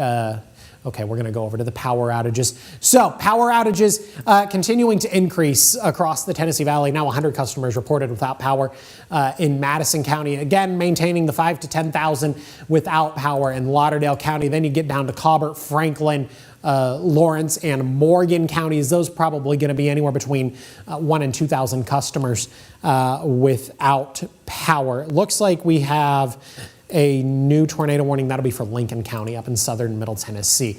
We can go back to the tornado warning here in North Alabama if you don't mind. I want to check back in on that area of rotation. So this would be the new tornado warning. It kind of looks like they just took the tornado warning and extended it to the north to include Lincoln County up in southern Middle Tennessee. So that now includes Fayetteville. Emily, I don't see, it kind of looks like it went away. Yeah, that's what I was just about to say. It does look like that this area of rotation has weakened quite a bit, which is kind of the trend that we've been seeing tonight. If we do see any sort of areas of rotation, they are very short-lived, and that was the case with this one. But this is probably why the National Weather Service went ahead and extended this as far as Jackson County, because these things are popping up relatively quick, they're relatively small, and there's typically a lot of them that's going to be produced within that main line. So that's probably why they went ahead and extended that farther towards the east to include the extreme northwestern side of Jackson County. So like I said, we're just probably going to be dealing with damaging winds for most of us throughout the overnight tonight. Haven't seen any reports of any confirmed tornadoes whatsoever, but we are starting to get a few of those tree reports coming in, the damage reports from the trees. But other than that, that's really all of the damage reports that we've gotten so far. So a lot of trees down, a number of transformers that are blown, and I wouldn't be surprised if then there are a number of power poles. And we've been talking about this for the last several hours and the last couple of days, how we thought that this was going to be a really big problem across the Tennessee Valley, where we were going to get those really gusty conditions that were going to move into the area, and they were going to be able to knock over even some more of the mature trees, some of the more well-rooted trees. Normally when you're talking about thunderstorms, you think that maybe the trees that aren't doing so well, the weaker, the softwood trees, those would be knocked over first. And traditionally that would be the case. But this time around, I want you to think about what we're on the backside of, right? We're on the backside of a week where we got 4 to almost 5.5 inches of rain, location dependent, over the course of about 48 hours. That rain didn't just go away. The ground didn't just dry out. So now we have soils that are going to be incredibly saturated. And so that's something that is not really going to play to our advantage, because that means trees are going to be able to be knocked over much quicker. My producer is telling me that a viewer is reporting a tree down across the road on Vestavia Drive in Decatur. And this is really quickly becoming a common theme. And even if it's just a tree down, those reports are still really, really important. So we really appreciate getting those. And you can text us those reports. I understand if you can't send a picture, but I want to flash that number up on the screen just one more time. The number's right there, 256-382-2692. And it would be great if you can send a picture. If you have the ability to send a picture and it's safe to do so, that would be great. Otherwise, if you could just send some sort of a description of the damage and the specific area that damage is located, that is going to be of a really great benefit to not only myself and Emily, but our producer as well, so we can get this information online and then out over the air as well and share it with other folks. So, tornado warning currently in effect. This is going to be for Lincoln County up in southern Middle Tennessee, Madison County, and then Jackson County. This tornado warning going to run until 12:45. And Emily was bringing about a great point. Maybe it seemed like at the time that issuing a tornado warning for Jackson County was really far in advance. But Emily brings up a good point. We were talking about this, right? We were talking about how these isolated tornadoes are going to pop up and they're going to go away really, really fast. So issuing the tornado warning then allows you to have a couple of extra minutes of note time to get into your tornado safe place so that you can be in a place of safety in the event that one of those isolated tornadoes does pop up. Now, again, they're probably not going to stick around very long, but if one of those isolated tornadoes does pop up, you can take action rather immediately. Emily, if you don't mind, let's go back over to the radar unless you see an area of rotation that bears paying attention to. So here's this line of showers and thunderstorms. Here's this QLCS very quickly moving through Madison County. At this point, if you're in Athens, if you're in Decatur, if you're in Ardmore, you're in the clear at this point. The main line of showers and thunderstorms has since pushed its way on through your neck of the woods. So Ardmore, Athens, and Decatur, still maybe a little bit of thunder and lightning, but otherwise the main part of this line, the most threatening part of this line, has since pushed its way on out of your area. Still focusing on this line that's continuing to push its way through Madison County, getting ready to head into the Huntsville metro area. I'm here just off the Parkway, and I can hear the thunder. It's becoming a little more frequent, and I would imagine the lightning as well. Emily, do we have access? I don't know if you have quick access or not to the Memorial Parkway camera. Let's see. I again don't know if you have quick access to that or not, but if we have the ability to get that pulled up, that would be super fantastic. Yeah. Reporting power outages. There we go. Thank you so much for getting that. So looks like the heavier rain has started. This is looking south on Memorial Parkway. I was waiting to see if we were going to see any lightning. I can hear the thunder kind of picking up in frequency. And again, this is looking south on Memorial Parkway. It looks like we're talking about just some rain right now. The camera's not moving all that much. It shouldn't be moving even if it was windy, but I can still kind of see these trees here off in the distance. I know it's dark out and maybe it's hard to see at times. There's a little bit of lightning, but I can still see the trees there off in the distance, and it doesn't look like they're moving too terribly much, but the most intense part of this storm not yet moved here. And so we're on Memorial Parkway again. We're looking just to the south. So 565 is going to be just a couple of miles this way. And again, we're looking south. So that would be then Clinton Avenue and then the Governor's Exit and then eventually Bob Wallace and Drake and Airport Road, so on and so forth. We're looking to the south. The lightning beginning to become a little more frequent there in the sky. And I would anticipate the wind's probably going to pick up here over the next couple of minutes, and maybe that's something I'll even be able to hear as soon as that wind picks up. We can head back over to the radar. Thank you so much. So, line of showers and thunderstorms continuing to push its way through the Tennessee Valley. What have we been talking about this evening? We have not been talking about any obvious signs of a tornado on the ground. And that's definitely a little bit of good news, but that was also expected. We weren't talking about or forecasting the long-tracked, super long-lived tornadoes.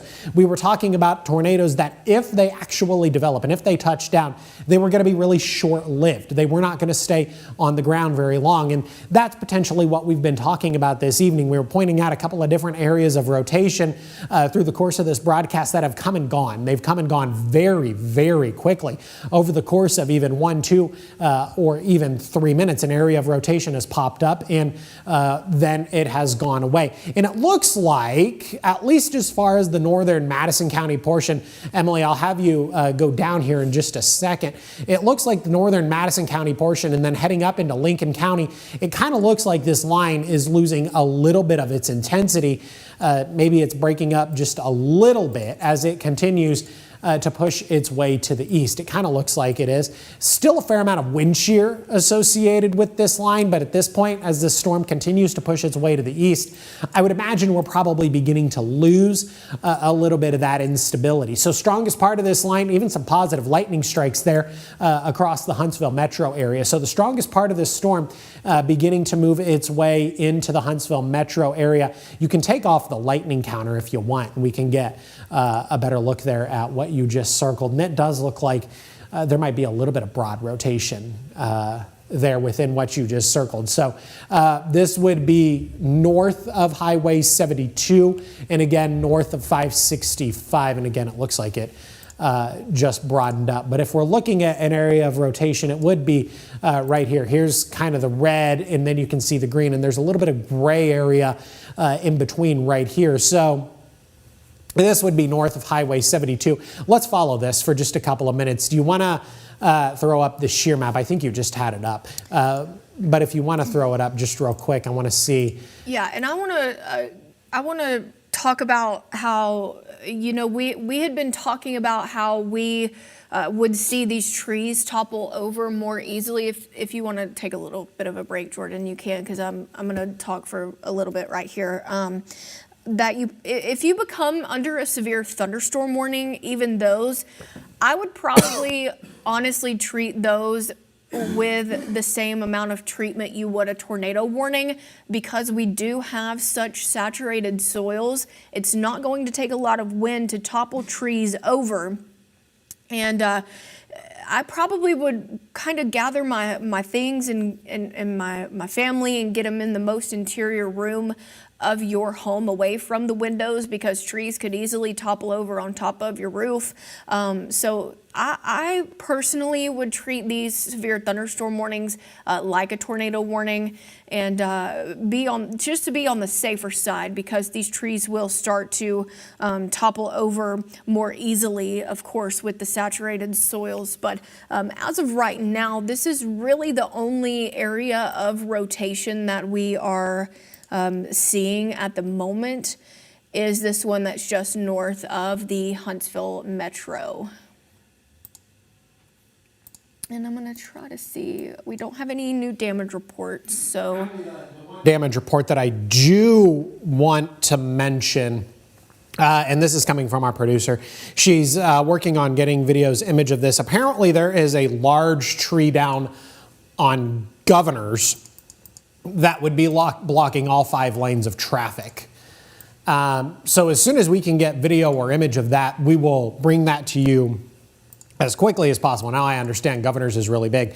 And I don't know where exactly on Governors this would be, but apparently a large tree is down on Governor's Drive, and it is apparently blocking all 5 lanes. So we're going to work to get that, but I'll let you go back to what you were saying, Emily. Yeah, so we don't have any new damage reports that are anything other than trees. That's really all we're probably going to get at the moment, because we don't have any sort of confirmed tornado, anything like that.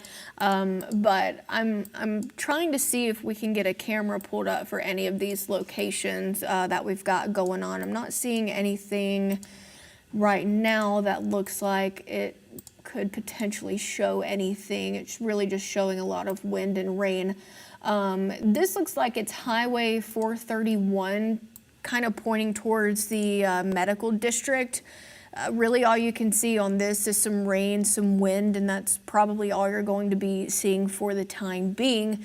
But like I said, I probably would still just treat these severe thunderstorm warnings like a tornado warning, just due to the fact that we already have seen 4 inches of rainfall just within the past couple of days, not including this particular system. So these trees and potentially power lines are going to be a lot easier to topple over than they normally would. So if you have a tree fall on your house, more than likely it's probably going to fall on the outskirts of it. So I definitely would try to make my way towards an interior room, away from windows where a tree could potentially blow into. So again, just to kind of reiterate a lot of what Emily said, even the severe thunderstorm warnings need to be taken very seriously. Back to looking at the parkway. So this is the parkway looking to the south. Emily, if you actually don't mind, go back to the 431 camera. Yeah, let's see if I can get to that real quick. So the 431 camera that Emily was showing you, it looked like that camera, I think that camera is specifically located right at Montesano Drive, and then that camera is looking to the north, heading towards the medical. There it is. Thank you so much. So it looks like what you would normally see as you head up Montesano, right? So a lot of fog, a lot of rain, and a lot of wind. And again, this would be looking north up into Huntsville. And again, we do have reports of a video of... It says we've got video of governors if you want to take it. If we can take that video. This is courtesy of Brent D. It's apparently not great, but we can take the video. So you can definitely see there is a tree down. I still don't 100% know where on Governors this is.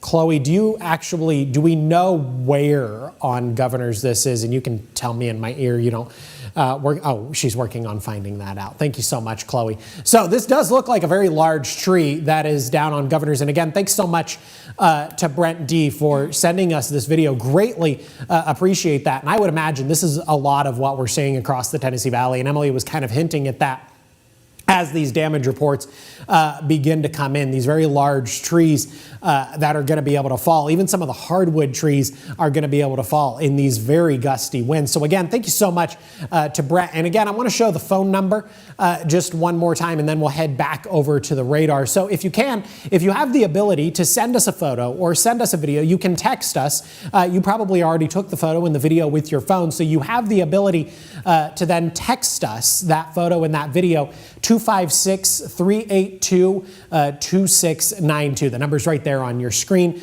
All we need to know is who to credit the photo or the video to. And then, of course, where you took the photo or the video. So let's head back over to the radar, Emily, if you don't mind. Thank you so much. So still watching this line of showers and thunderstorms. We still have just the one tornado warning in effect. And at this point, it looks like that one tornado warning is northern Madison County and then northern Jackson County. Let's actually zoom out and look at the entire Tennessee Valley as a whole. It's been a while since we've just kind of looked at the entire Tennessee Valley. So we have tornado warning Lincoln County up in southern Middle Tennessee. That's going to run until 12:45. We have tornado warning northern Madison County, northern Jackson County. That's going to run until 12:45. This would include Stevenson. This would not include Scottsboro. Back across northwest Alabama, Lauderdale, Cobbart, down into Franklin County. At this point, we're just talking about a little bit of rain. Those folks have even been cleared from the tornado watch. So the threat is over across northwest Alabama. Heading into Lawrence County, the threat is over in Lawrence County. They have also been dropped from the tornado watch. Threat is nearly over in Morgan County. So I now have the answer as to where the down tree is. So the down tree, as Emily continues to go about and look at the radar, so the down tree, which is apparently, and Chloe, we can confirm that this is blocking all lanes of traffic. Because based on this intersection, that's going to be quite the backup. Near Park Hill, headed up Montesano. So Would that be on Montesano Drive, or is that on Governors? I guess you said on Governors. So that's going to be basically right at the top there near Montesano Drive. And that is apparently blocking all 5 lanes of Governors. So just to repeat that one report, because that's the only report I've heard so far that is blocking a major thoroughfare, and it's probably going to remain blocked for until those crews can safely get that tree removed. And it looked like there were a number of Huntsville police officers already out and working on that. So that is going to be near Park Hill Drive, heading up Montesano, and HPD is cleaning up the scene now. But for the time being, as far as we know, all lanes on Governor's Drive are currently going to be closed. Emily, anything here you see of interest, or are we just continuing to watch this line move? Yep, just a few areas of broad rotation at the moment. Nothing's really tightened up at the moment to have me overly concerned, but we are just going to continue to watch this as we progress throughout the next couple of hours, because I know this particular warning, it's allowed to expire at around 12:45, correct? Yeah, that's 100% correct. It does look like this current tornado warning is set to expire at 12:45.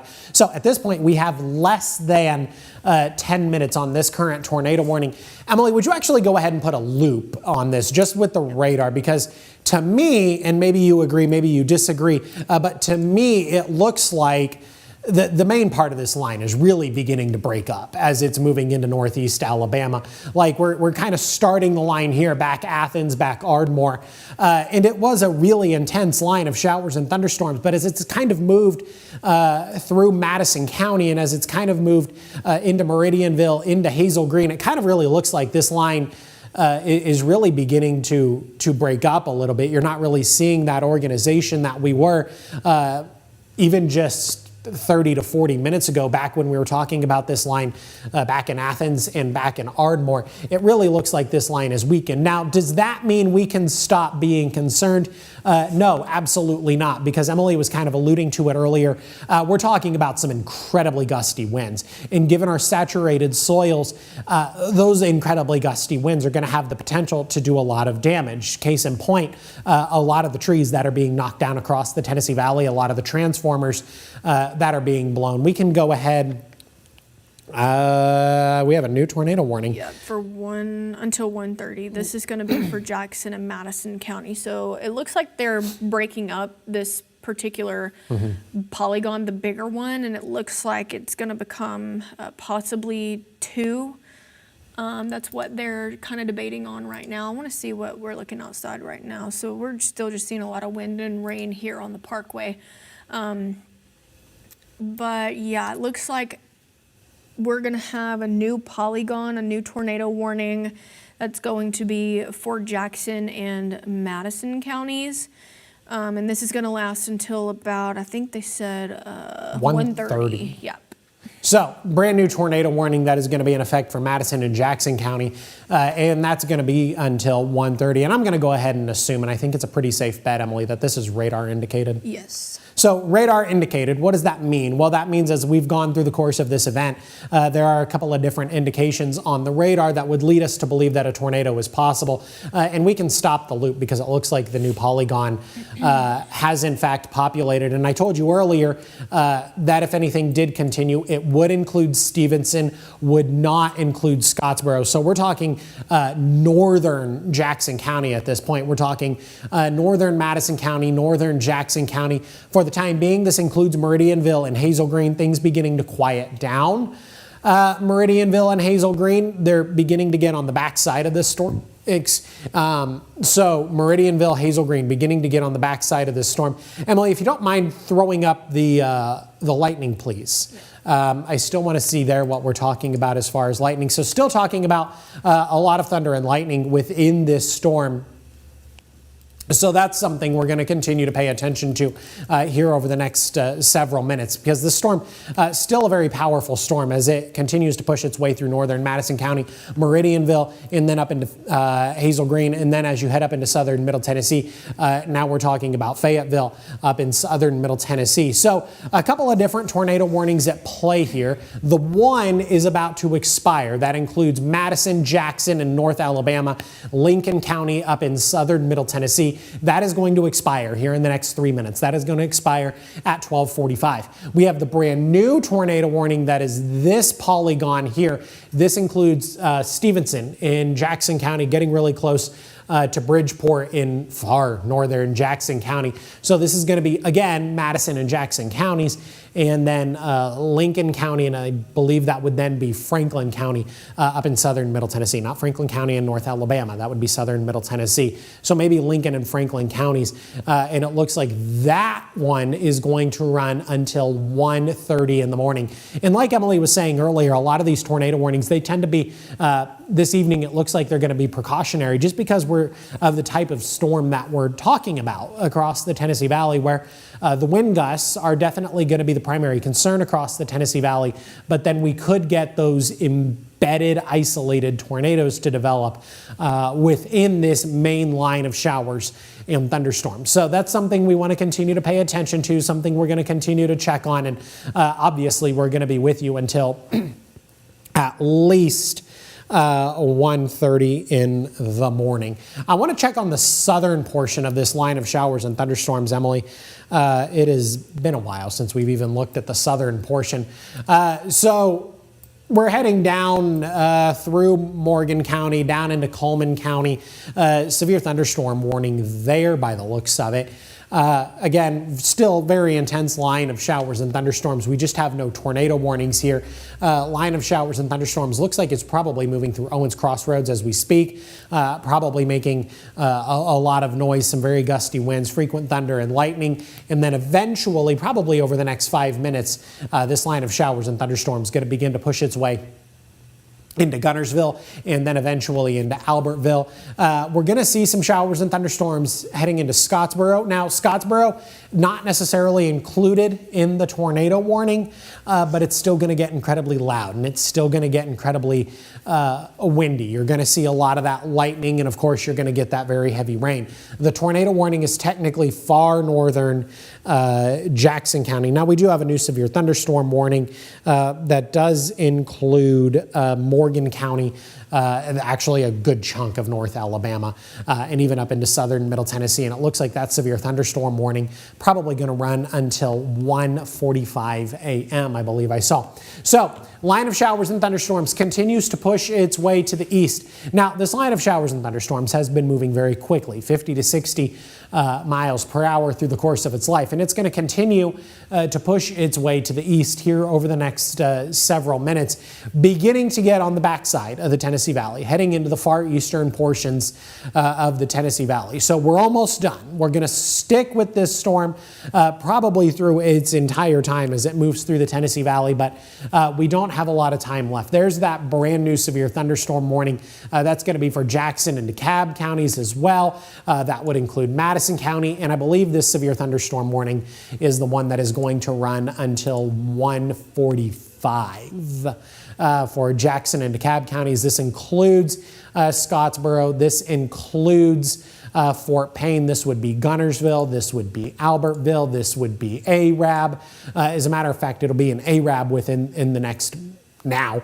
Union Grove within the next minute, Woodville within the next 2 minutes, heading into Pleasant Grove within the next 5 minutes, a spell within the next 9 minutes, Skyline 9 minutes, Grant 11 minutes, Gunnersville within the next 11 minutes, Oak Grove 12 minutes, heading into New Hope within the next 14 minutes, the Alexander subdivision within the next 13, Hollywood within the next 19 minutes, and then heading into Section in northeast Alabama within the next 22 minutes. And like Emily said, these severe thunderstorm warnings, while maybe not the tornado warning, these severe thunderstorm warnings still need to be treated with a level of seriousness, because the severe thunderstorm warnings are coming with the potential for wind gusts 50 to 60 on the higher end of the spectrum. We're talking about the potential to see some wind gusts up to 70 miles per hour. And given our saturated soils, those wind gusts could do a lot of damage, and we've kind of seen that here through the course of the evening. Emily, if you don't mind, let's go back over to the power outage map just real quick. I can pull that up for you real quick. It's probably going to start with the camera, but it does look like things are starting to calm down a little bit here outside of the station. So line of showers and thunderstorms is beginning to move out of the Huntsville metro area.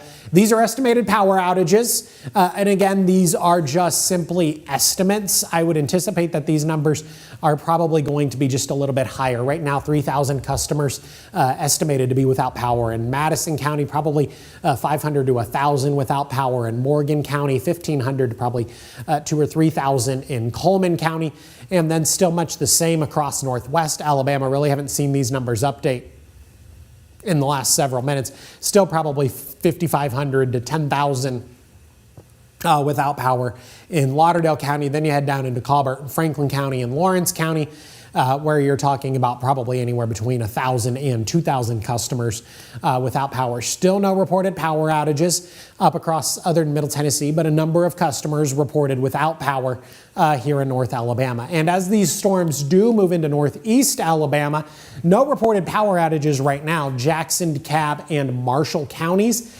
But I do anticipate that that's going to change, right? This line of showers and thunderstorms only just beginning to move into Jackson, DeKalb, and Marshall County. So I would anticipate that we'll get some power outages there. Still talking about some frequent lightning here as we overlook the Parkway. Again, this is the Parkway looking directly to the south. Costco would be right over here. And then, of course, 565 is going to be just a couple of miles down the road from this point. So Emily's right. It looks like things are beginning to calm down. Maybe the rain's beginning to ease up just a little bit, but we're still talking about frequent thunder and lightning, and that'll come to an end here in the Huntsville metro area over the next couple of minutes. So here's Huntsville. Here's the main part of that line of showers and thunderstorms. It's going to get out of Huntsville here over the next 5 minutes, and then we will get much quieter, but still a lot of lightning within this storm. And lightning can be very dangerous as well. Got a report out of Morgan County. That's partially blocking a highway. Let me pull this out so that I can read that. So we got a lot of reports out of Morgan County. Tree down partially blocking Highway 31 in South Flint, the 5300 block. Also tree power lines down. Oh, thank you for pulling that up. The 300 block of College Street in Hartselle is where we're talking about. And then we have a couple of other, and I'm assuming all of these, Chloe, you can confirm for me, these are all a lot of trees that are going to be down and then, of course, blocking the roads. And so thank you. These are a lot of trees and power lines that are just simply down and blocking the roadways. And we're going to get more of this as we continue to progress through the course of the evening. We're going to get more of this as these reports become more readily available, where you get a lot of roads that are going to be blocked temporarily. The crews are going to work incredibly hard to get these roads open back up as quickly as they can.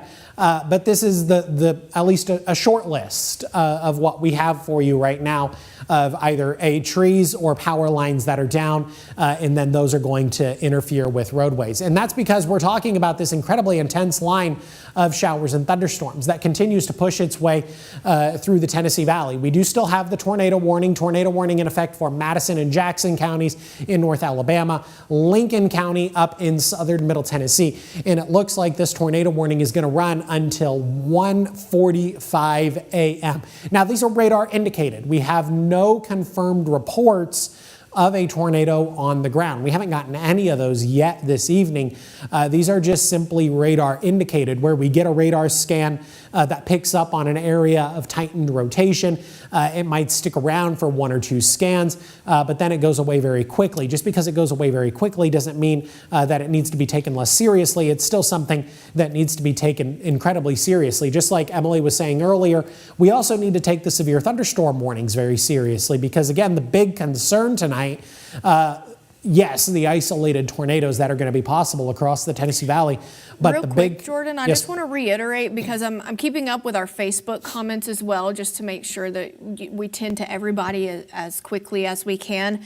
We have one person in here that's asked about Huntsville and Madison, if we can go ahead and clear them from this. We did mention that about 10 to 15 minutes ago, that they were cleared from this, but I just want to reiterate that Huntsville and Madison is clear from the severe weather threat, only expected to see rain and a little bit of lightning throughout the remainder of tonight. Yeah, and I can just kind of reiterate what Emily was saying. At this point, we are much quieter across Huntsville back into Madison. We're much quieter this evening. You have been cleared from the tornado warning. So if you're in Huntsville, if you're in Madison, feel free to go to bed. And Emily, interrupt me anytime if we get any more consistent questions. There on the Facebook, because I do want to tend to our Facebook folks, and I really want to make sure that we are answering their questions as well, trying to answer as many questions as we can. So, tornado warning northern Madison County, tornado warning northern Jackson County, and then Lincoln County up in southern Middle Tennessee. That's the only tornado warning we have across the Tennessee Valley. And then we do have the severe thunderstorm warning. The severe thunderstorm warning is going to be in effect for everybody else, basically. Jackson, DeKalb, and Marshall counties. Severe thunderstorm warnings are now in effect for portions south of the Tennessee Valley. Heading down into Blount County, we're going to talk about a severe thunderstorm warning. I know some folks have some friends and family down in Blount County, severe thunderstorm warning there. Gadsden talking about the severe thunderstorm warning. So nothing tornadic down there. The only tornado warning we have across North Alabama, really, it would appear north of Birmingham at this point. The only tornado warning we have is going to be the Madison, Jackson, and North Alabama, and then the Lincoln County up in southern Middle Tennessee. But like Emily was saying earlier, the severe thunderstorm warnings still need to be taken very, very seriously, because these storms are still capable of doing a lot of damage. And we're beginning to get a lot of those reports in this evening where we're getting a lot of trees and power lines down. And power lines that are going to be knocked down, because you're talking about the wind gusts 60 to 70 miles per hour on the higher end of the spectrum. And then we have, of course, the saturated soils. Emily, it's been a minute since we've checked in on the tornado warning in Madison and Jackson counties. Let's go up there and let's flip it over to the velocity image. Somebody wants to know if we have any tornado warnings in Scottsboro. No tornado warnings, but there is a severe thunderstorm warning. Which, like you were saying earlier, Emily, the severe thunderstorm warning should be taken just as seriously as the tornado warning, because while our friends in Scottsboro, not necessarily under the tornado warning, we are still talking about a very powerful thunderstorm that is going to move through Scottsboro, and a thunderstorm that can certainly do a lot of damage. So if you're in Scottsboro, you still definitely need to proceed with a level of caution here over the next few minutes. So continuing to watch this here, this is actually pretty much where the radar site is. Where it looks like we're talking about some very intense rotation. That is basically where the radar site is.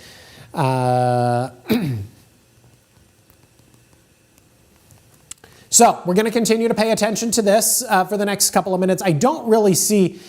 You can flip it over. This gets really tough here where we're getting around the radar site at Huntsville High Top. We could try and flip it over to the other velocity image. I don't think it's going to yield any better results, to be quite honest.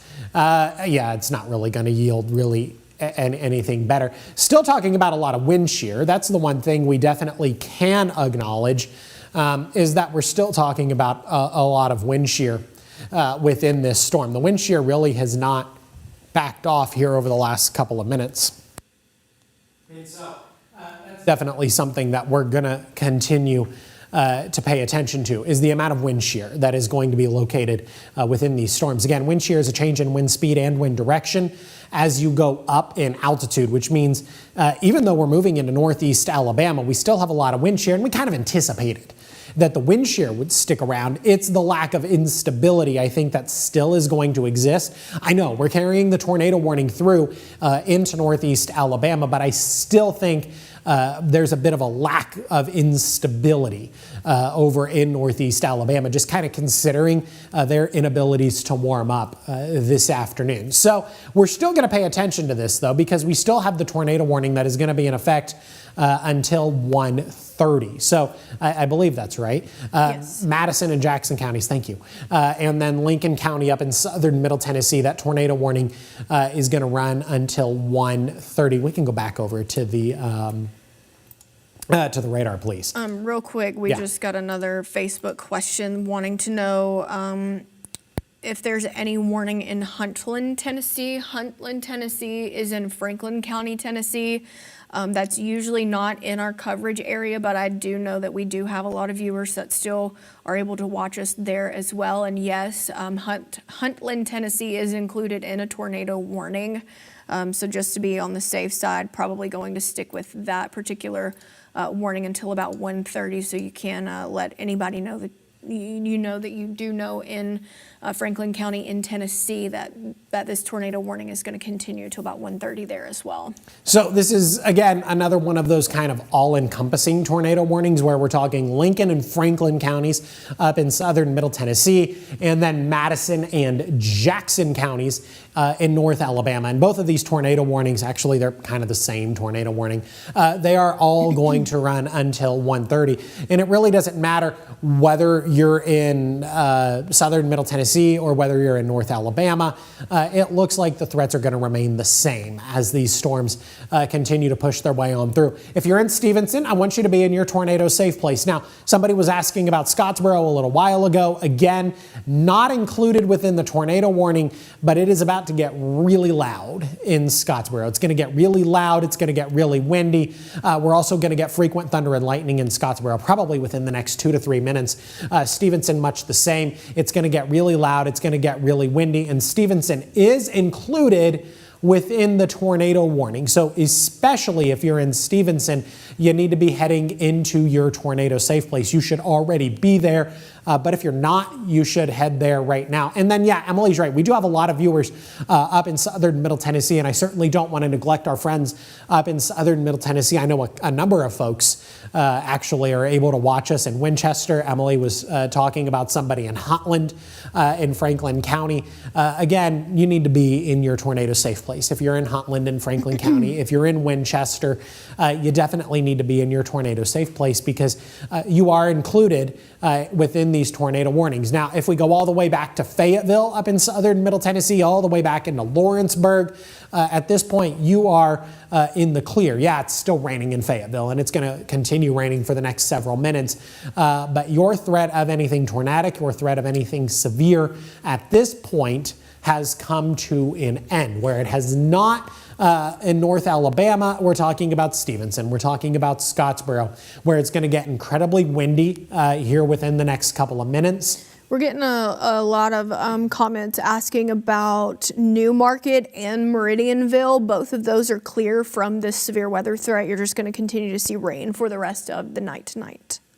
Yeah, totally true. So again, Newmarket and Meridianville, like Emily was just saying, they're clear for the night. It's going to rain, but the overall threat for severe weather is done. Now, Emily was also talking about something important when we were doing our live chat at about 5 o'clock. It's still going to be windy behind this line, but I don't want you to confuse the wind that is behind this line for additional rounds of severe weather. It's just going to be a little bit breezy behind this line. We're not going to be talking about the 50 or 60 mile per hour wind gusts, but it is still going to be a little bit breezy. But to reiterate what Emily was saying, if you're in Newmarket, if you're in Meridianville, you can go to bed this evening and go to bed to the sound of the rain, because the threat for severe weather is done for that portion of northern Madison County. And as a matter of fact, at this point, it actually looks like they kind of trimmed back the tornado warning just a little bit here. Kind of looks like the tornado warning now only includes Jackson County. I think we've, at this point, basically eliminated Madison County, or we're getting really close to it. If you're in the Huntsville metro area, you're clear for the night. I think we talked about Athens and Decatur. Those folks are clear for the night. Again, it's going to rain, maybe just a touch on the breezy end of the spectrum. But for the most part, it does look like we are going to be clear. Scottsboro getting really loud right now. Stevenson getting really loud right now, really gusty, frequent thunder and lightning. I cleared Huntsville, but I can still hear a little bit of thunder. That's okay. We're going to continue to talk about thunder. We're going to continue to talk about lightning on the backside of this line. But the threatening part of this line is out of the Huntsville metro area. Yeah, they're still talking about a little bit of rain, a little bit of thunder, and a little bit of lightning. But the threatening, concerning part of this line of showers and thunderstorms has since moved out of the Huntsville metro area. So definitely a little bit of good news there. Winchester all the way down to Stevenson, all the way down to Scottsboro. Emily, let's continue to kind of move that map up a little bit. And then if we head down into Guntersville, if we head down into Albertville, we're talking about some very gusty winds. The strongest part of this line moving through Marshall County as we speak, as a matter of fact, moving into Guntersville, moving into Albertville, moving into Scottsboro. So here's Jackson County, DeKalb County here, Fort Payne, you might even still be dry in Fort Payne. Hey, real quick, I'm going to stop you again. I do have new information that it looks like Limestone, Madison, Morgan, and Coleman counties have been dropped from the tornado watch. So the only areas that were dealing with a tornado watch, remember I mentioned earlier tonight on the newscast that this tornado watch was for the entire Tennessee Valley. Most of the counties have been dropped, and the only counties that are still under this tornado watch are Jackson, Marshall, and DeKalb counties. So definitely some good news there that at this point. Apologies. Definitely some good news there that at this point we are only talking about, you said just Jackson, DeKalb, and Marshall counties at this point? So just Jackson, DeKalb, and Marshall counties. Everybody else, while I would like you to continue to watch me, you can go to bed for the night. If you're in Jackson, DeKalb, and Marshall counties, you need to stay awake. But everybody else at this point can go to bed. But if you're in Jackson, DeKalb, and Marshall counties, you need to stay awake. Obviously, all of my wonderful coworkers in this building, they get to continue to stay awake with me as we continue to watch this line of showers and thunderstorms push its way through. Now, as I was saying, Fort Payne, folks in Fort Payne might actually still be dry right now. Maybe a little bit of light rain beginning to move into Fort Payne, but Fort Payne has kind of gotten to watch the show, as it were, but now the show is beginning to move into DeKalb County. Now look at this, back Lauderdale, Colbert, Franklin counties, we're actually beginning to dry out. The rain is beginning to come to an end. Now, Emily said all of the other counties except Jackson, DeKalb, and Marshall have been cleared from the tornado watch. That means the threatening weather is over in every location except Jackson, DeKalb, and Marshall counties. But pay attention to the fact that it is still raining in all of these locations. Maybe a little bit of thunder, maybe a little bit of lightning. It's still going to be breezy on the backside of this line, right? It is still going to be breezy. It's still going to be raining, heavy at times, but the threat for any sort of severe weather is over in every location that is not Jackson, DeKalb, and Marshall counties. Those folks still remain under the tornado watch. Those folks still remain under the severe thunderstorm warnings. And then we also have the tornado warning that is still in effect for what appears to be at this point. We got a new tornado warning for Marshall County. This is going to go until about 1:45. So that would be the southern portion down here then, is where that tornado warning is going to be valid. So I'm thinking maybe right here on the Marshall-Blount County line. So that would be far southern Marshall County. At this point, we're talking south of Guntersville. We're talking south of Albertville at this point. Pull up a shear rate image, please.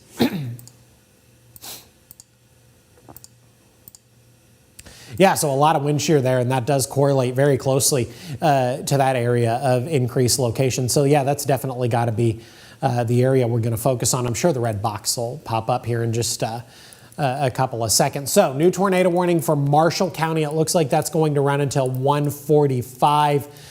Is this moving directly to the east, or is it moving kind of a bit to the northeast? It says, let's see. It says it's moving about 35 miles per hour towards the east. So the storms have also slowed down then a little bit as well. So there's the new box. This is just barely out of Guntersville. If you're in Albertville, I want you to get into your tornado safe place. This storm system has slowed down. At least this southern fringe of it here in Marshall County has slowed down a little bit. For a while, these storms were moving 50 to 60 miles per hour.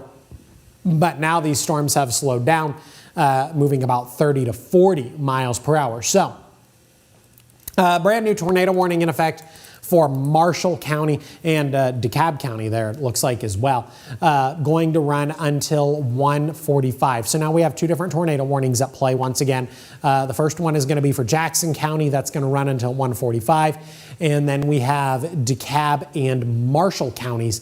That tornado warning is also going to run until 1:45 a.m. And again, this is radar indicated. We have no confirmed reports of anything that is actually on the ground. These are just simply radar indicated tornadoes. So something we're going to continue to watch very closely here over the next couple of minutes. The area where Emily circled there still showing an interesting area of increased wind shear. So I want to continue to pay attention to this. Like we've been talking about here for the last couple of hours, a lot of times these areas of rotation are picking up and then they're going away, and then maybe they might come back 5 or 10 minutes later. This looks like it's directly over Douglas at the moment. So that's going to be extreme southern Marshall County. So this would be basically the fringes of Marshall County. We're talking, south of Gunnersville. We're talking south of Albertville. Albertville is included in the tornado warning. We could, it just updated again. We could zoom in kind of on that area and see how that's evolved. So you were right over Douglas. Here's Douglas here. As a matter of fact, slowly beginning to push to the east, and it looks like, yeah, there's our main area of rotation, slowly beginning to slide just to the east of Douglas. So if you're in Douglas, you still need to be in your tornado safe place. If you're in Albertville, I want you to be in your tornado safe place. But if this storm does move to the east-northeast, it looks like it would slide kind of just to the south and to the east of Albertville. But then where it would actually impact folks is going to be up here in Crossville. So if you're in Crossville, I want you to get in your tornado safe place, because if this storm actually were to hold itself together, kind of tracking to the east-northeast, so while it looks like it would miss Albertville, it looks like it would head up into Crossville. So Albertville, folks, you're probably going to be fine. Still want you to be in your tornado safe place. I would probably say Boaz needs to go ahead and get in their safe place. Right here is Highway 168, and then we've got Highway 75 that's right here. This looks like it's at the intersection of Highway 168 and 168 and Highway 75. And like we said, this is taking a more eastward component with it. So I would probably, if you know anybody in Boaz that attends, maybe Sneed State Community College, it looks like it's going to be headed that way here within the next couple of minutes or so. So might want to go ahead and tell them to get in their safe space if they're not watching our coverage at the moment. Yeah, so a lot of folks down in this area. Emily just mentioned Sneed State Community College. So a lot of folks down here that we would like to make sure are definitely going to be safe tonight. So yeah, give those folks a call, have them get into their tornado safe place, have them turn on our coverage. They can do that by going to fox54.com. We're also live, as we mentioned earlier, on Facebook. We're live on Fox 54 Plus.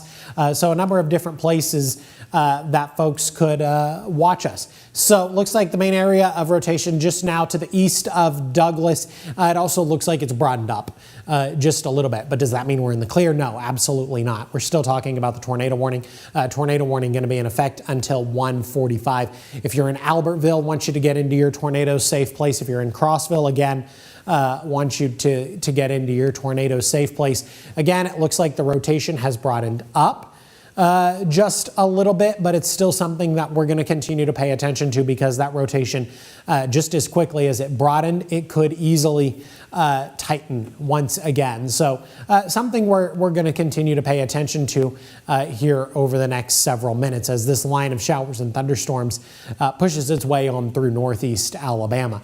Again, tornado warning in effect for Jackson County up in North Alabama, and then DeKalb and Marshall counties. That tornado warning, both tornado warnings, as a matter of fact, are going to run until 1:45 a.m. So right around 1:11 in the morning. So we still have about another half hour, 35 minutes left on these tornado warnings. The tornado watch does remain in effect for Jackson, DeKalb, and Marshall counties. That'll be allowed to expire once this line of showers and thunderstorms gets on out of here. Emily, let's flip over to the power outage map just real quick.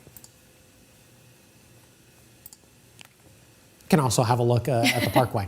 So power outage map. These numbers continue to climb. We're up to 6,000 estimated without power in Florence. Again, I would probably estimate that that's almost closer to 10. 6,000 estimated without power in Coleman County. Again, would probably estimate that that's closer to 10. And then 3,500 without power in Huntsville. Would estimate that that number is a little bit higher. And then still 1,000 to 2,000 without power. Morgan County, Lawrence County, Colbert and Franklin County, and then a couple of folks beginning to lose power in Marshall County. Right around 100 customers reported without power. I would anticipate that that number is also a little bit higher. Right now, 100 customers reported without power in Lincoln County up in southern Middle Tennessee. Again, would estimate that that number is a little bit higher. What you see here are reasonable estimates.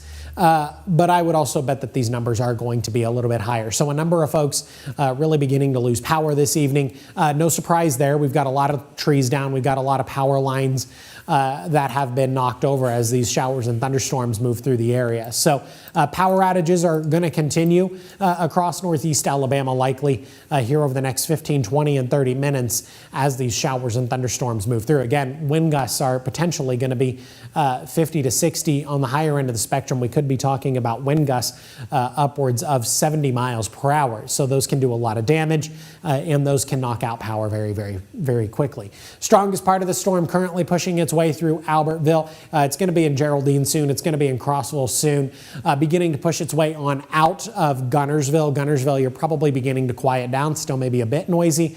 But if you're in Gunnersville, beginning to quiet down just a little bit. Back into Coleman County at this point, you're just talking about a little bit of rain.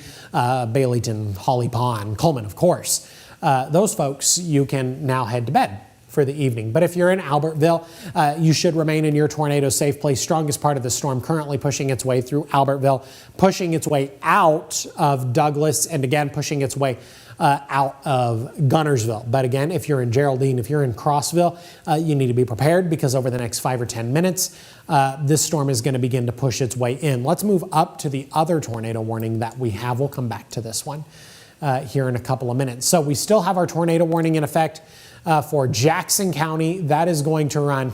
Oh, that is expiring at 1:30. I thought that one was running until 1:45. So the Jackson County tornado warning is going to expire at 1:30 in the morning, beginning to move into Bridgeport now. We're talking about Stevenson, very heavy rain, very gusty winds. And then we're still talking about the tornado warning up in southern Middle Tennessee as well for our viewers up in southern Middle Tennessee. At this point, this one here is kind of looking a little more disorganized. So I would say the threat is slowly winding down here in northern Jackson County. Obviously not over yet. We still have about another 15 minutes left on that tornado warning. But this is really looking kind of disorganized at this point, not near as organized as the southern tornado warning is. And then if you're in Scottsboro, again, you're talking about the severe thunderstorm that is pushing through Scottsboro right now. No tornado warning in effect for Scottsboro. Scottsboro is talking about the severe thunderstorm warning. Severe thunderstorm warning, that is going to run until 1:45. And probably at that point, by the time we get to 1:45, a half hour away from now, it's right around 1:15, I would anticipate that this line of showers and thunderstorms is probably nearly going to be out of the Tennessee Valley. Did they just issue a new tornado warning? It does look like it. This one right here. So this is DeKalb until 2 a.m. So brand new tornado warning in effect until 2 o'clock in the morning. And it looks like this is going to be in place for DeKalb County over in northeast Alabama. So we're going to continue to monitor that threat for severe weather. We're going to continue to monitor that threat for a couple of isolated tornadoes as this activity continues to push its way on out of northeast Alabama. If you're in Henniger at this point, you want to be thinking about heading into your tornado safe place because you are now included in this tornado warning that is in effect for DeKalb County, and that is going to run until 2 o'clock in the morning. If you're in Scottsboro, still not included in the tornado warning. If you're in Gunnersville, again, things are beginning to quiet down in Gunnersville. I would say at this point, you're probably pretty close to being in the clear. Rainsville, we're talking about Fort Payne at this point. Fort Payne technically is still out of the tornado warning. I would anticipate that the rain's beginning to get a little heavier there. Main part of this storm still sitting just to the west of Fort Payne. So we're going to continue to watch this entire system as it moves to the east-northeast. Emily, how fast is this one moving? 55 miles per hour. So the northern part of this storm is moving much quicker than the southern part of this storm. Look at that there, at least an area of increased wind speed there. So this part is moving 55 miles per hour, probably going to be in Rainsville very soon, Sylvania very soon. Probably within the next 5 or 10 minutes, probably no more than 15. So we're going to continue to watch this again. These are radar indicated. We have no confirmed reports of any tornadoes on the ground. So definitely a little bit of good news there. We have no confirmed reports that there has been a tornado on the ground at any point this evening, but we are going to continue to talk about the tornado warnings. We're going to continue to talk about the threat of an isolated tornado across the Tennessee Valley, more specifically across northeast Alabama, as these showers and thunderstorms, line of severe thunderstorms, continues to push its way on through. Kind of looking at an area near Langston right now, kind of got an area of increased rotation here. So this is something we're going to continue to pay attention to. Does this line up? How does this line up with any sort of wind shear, Emily? I don't know if I can get it going here. There we go.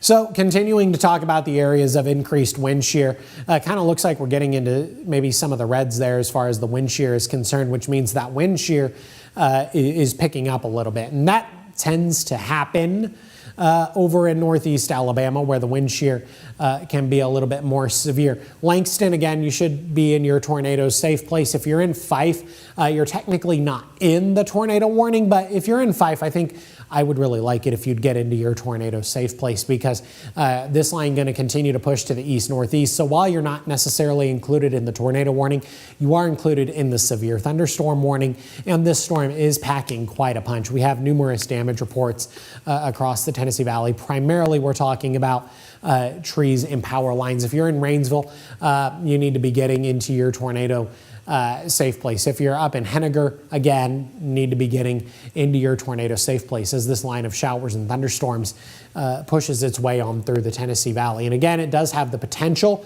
to produce an isolated tornado, but we've been talking about this through the course of the evening. If it does produce an isolated tornado, any sort of tornadic activity is not going to stay on the ground very long. It's going to drop down. It might stay on the ground for just a couple of minutes, but then it's going to go right back up. So any sort of tornadic activity is not going to stay on the ground very long. Still, definitely something we want to pay attention to. There's a lot of wind shear at play here. Otherwise, we're just talking about some incredibly gusty winds. Those remain at play here. And so that's something that we're going to continue to want to pay attention to, just in case an isolated tornado were to develop across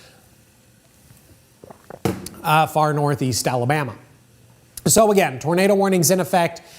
We have one. How long does this one run for, Emily? 2 o'clock, I believe. Yes. So tornado warning in effect for DeKalb County. That's going to run until 2 o'clock in the morning, 1:20. So still about another 40 minutes on that one. And this one does seem to come with a lot of really impressive wind shear, where we're getting into some of the brighter greens, getting into some of the darker reds. And again, wind shear is a change in wind speed and wind direction as you go up in altitude. And then we have this secondary tornado warning here for DeKalb and Marshall counties. That's going to run until 1:45. And again, We've got a few spots of rotation that we can watch, which has been the case throughout the past couple of hours here.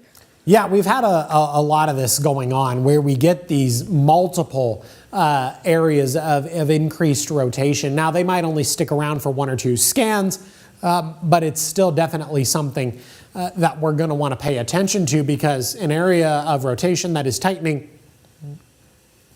is a sign that we could see just a small, short-lived tornado develop out of that. And that's been the big concern through the course of the night, is that we could get these small, short-lived tornadoes that could develop. They could drop down for a couple of minutes and then they could go back up. But this is the type of thing that you would expect to see, where you get just little areas of rotation that's tightening here and there.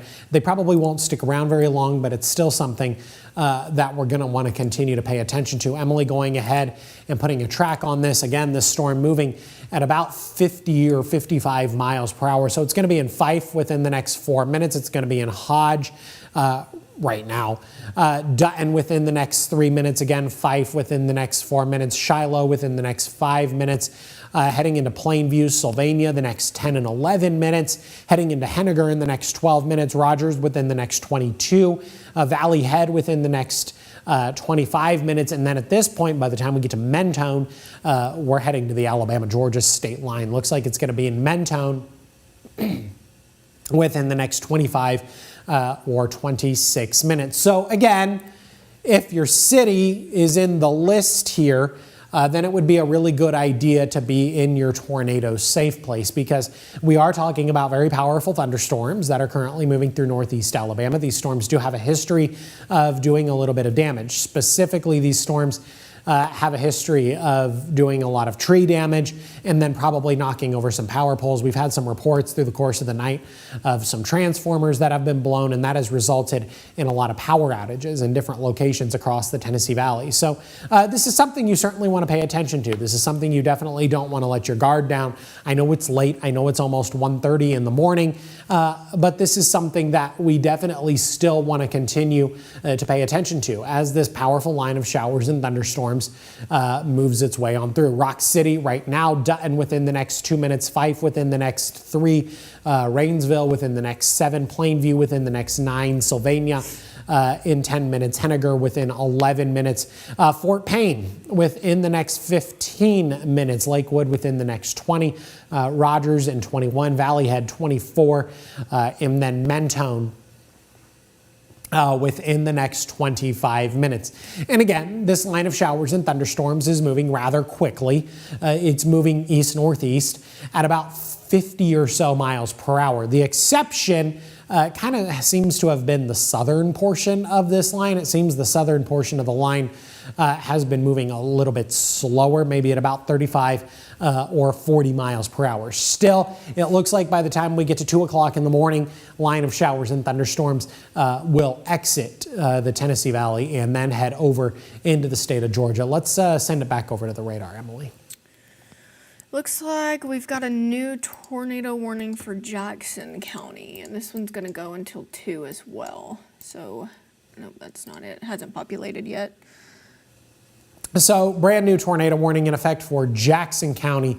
And it looks like it'll take DeKalb too. Okay, so it's probably going to be this area here, the edge of Jackson County, and then heading into DeKalb County, and that's going to carry us until 2 o'clock in the morning. So I think at this point, all of our tornado warnings are going to run until 2 o'clock in the morning, essentially. So we can, again, let's send it back over to the radar while we wait on that new tornado warning to populate. So, line of showers and thunderstorms continues to push its way on through northeast Alabama. Severe thunderstorm warnings have been continued into the state of Georgia. Across North Alabama, we're continuing to talk about the tornado warnings. And at this point, all counties, Jackson, DeKalb, and Marshall counties, everybody is sitting under a tornado warning, and it looks like those tornado warnings are going to run until 2 o'clock in the morning. If you're in Fort Payne, again, you need to be in your tornado safe place. Looks like those severe storms are going to move into Fort Payne here within the next couple of minutes. This entire line moving to the east-northeast at about 50 miles per hour. So the tornado warnings run until 2 o'clock in the morning, but I also think that there's a chance that this activity could be out of the Tennessee Valley before we get to 2 o'clock. Any other damage reports, Emily? Just some trees down. We do have one report. Let's see. Looks like a roof was blown off of some sort of, looks like a business in Rogersville. But other than that, it's just been a few trees down, and of course the power outages is what we'll deal with as well. So getting then another report, apparently there's some significant damage in downtown Tuscumbia. We're working on getting video of that, so if we can get video of the damage in downtown Tuscumbia, we will of course bring that to you. We're up to power outages near UAH. This would be University at Jordan Lane. 3,600 customers without power. I want to go ahead and we'll do the power outages first, then I'll do what I was going to do. So again, these are just estimates. I would anticipate that they are a little bit higher. For example, the Madison County one says 3,500. We're up to 3,600. 6,000 without power in Lauderdale County, 6,000 without power in Coleman County, and then right around 1,000 without power, at least almost in every other county across North Alabama. 100 folks reported without power in Lincoln County up in southern Middle Tennessee. That number specifically has been somewhat slow to update, so I would imagine it'll continue to update in time. I wanted to show the phone number to text us your damage reports again. Again, thank you to those of you that have been sending in your damage reports. So if we could pop up that phone number, thank you so much. Again, thank you to those that have also sent in your damage reports. Again, if you can include photos and videos, that would be greatly appreciated. If you can't, of course, totally understand regardless. If you could just give a description of the type of damage and then, of course, where that damage is located. Numbers right there on your screen.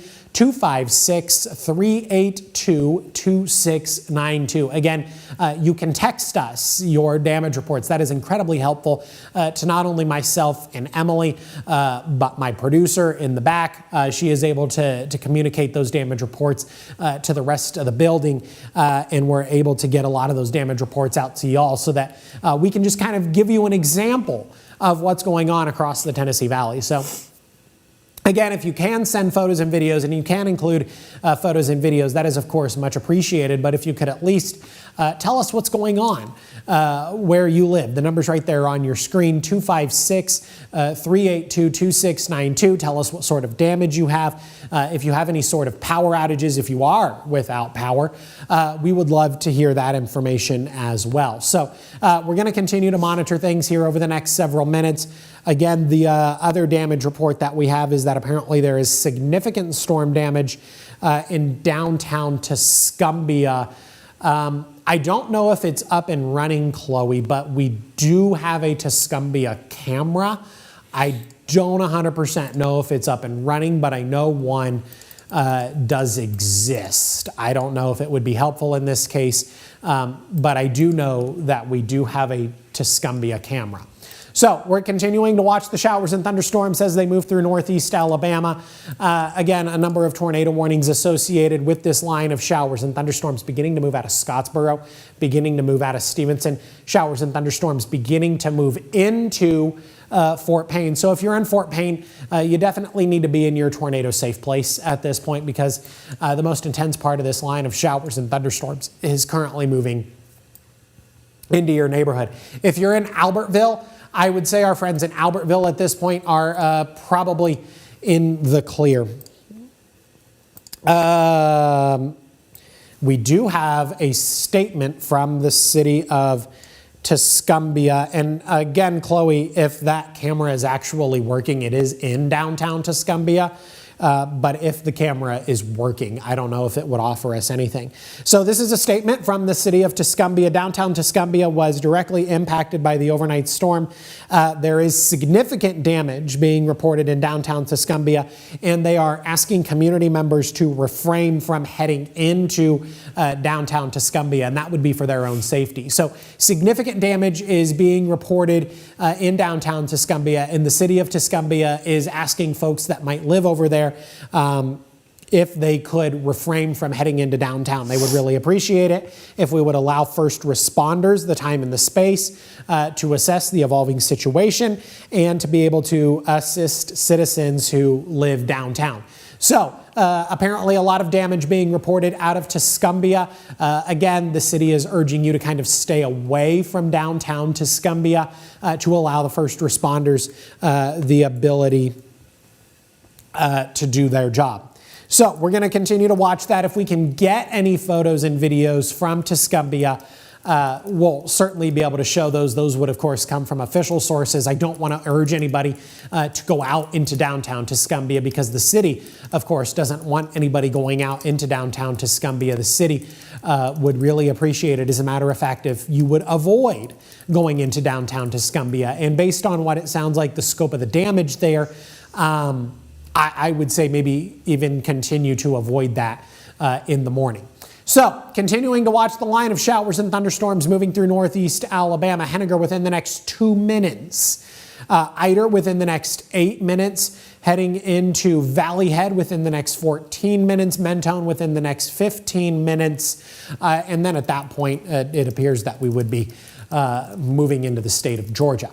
So, showers and thunderstorms. Tornadoes going to be possible within this line of showers and thunderstorms. Now, it is worth a mention that we have no confirmed reports of any sort of tornadic activity that was on the ground. Now, we do have the significant damage reported out of Tuscumbia, but we don't know if that was tornado damage or if it was the result of damaging straight line winds. So it could be either or. I would imagine the National Weather Service office will head out to Tuscumbia in the morning to survey that. And of course, if we're able to get any sort of photos or videos, we will, of course, bring those to you. But again, those are going to be from official sources because the city of Tuscumbia is urging the citizens to avoid going into downtown Tuscumbia because apparently they were hit incredibly hard and Tuscumbia did take on significant damage. So we'll wait and see what we can get as long as we're with you. So, again, a number of tornado warnings in effect for Jackson, DeKalb, and Marshall counties.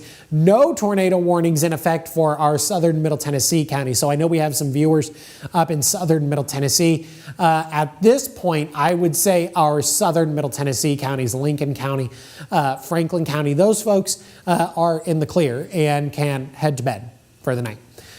We're mostly focused on North Alabama.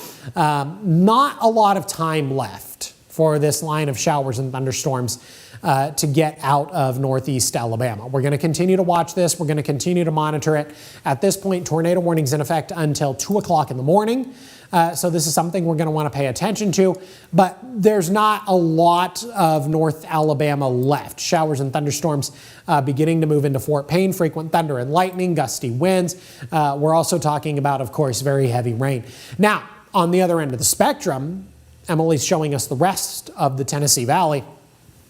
Lauderdale, Colbert, and Franklin County at this point, we are dry.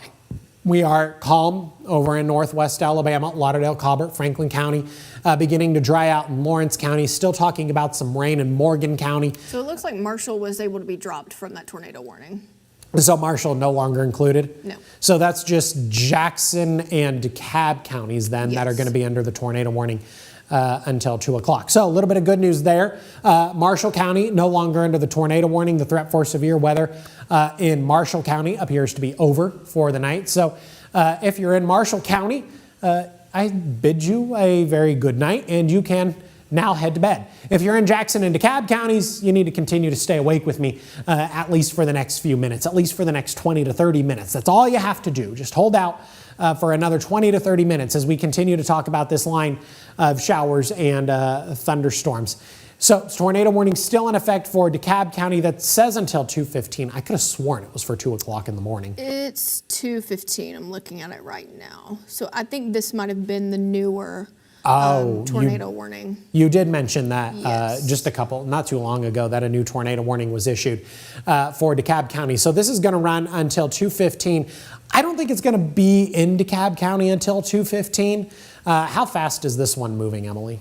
Let's see if I can pull that up for you. I want to say it was 55, the same. Yes, 55, and then it looks like Franklin County in southern Middle Tennessee. I know we don't cover that area on television. We wouldn't break in if Franklin County had a tornado warning, but I do know a lot of people watch from there. And they may be watching our live stream, they may be watching on Facebook Live. So Franklin County in southern Middle Tennessee has been allowed to become expired from that tornado watch as well. So really, I think the only counties that we've got going so far in the tornado watch are still going to be Jackson and DeKalb. I could safely say that Marshall will probably be dropped from it within the next couple of minutes or so.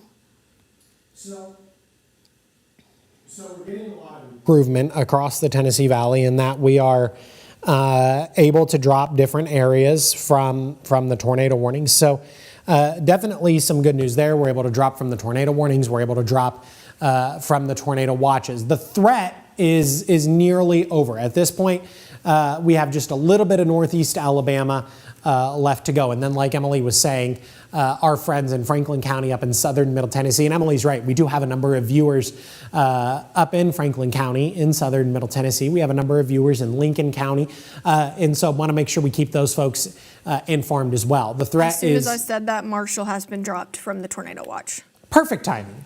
Marshall County now been dropped from the tornado watch. So at this point, we just have Jackson and DeKalb counties. They are both under the tornado watch.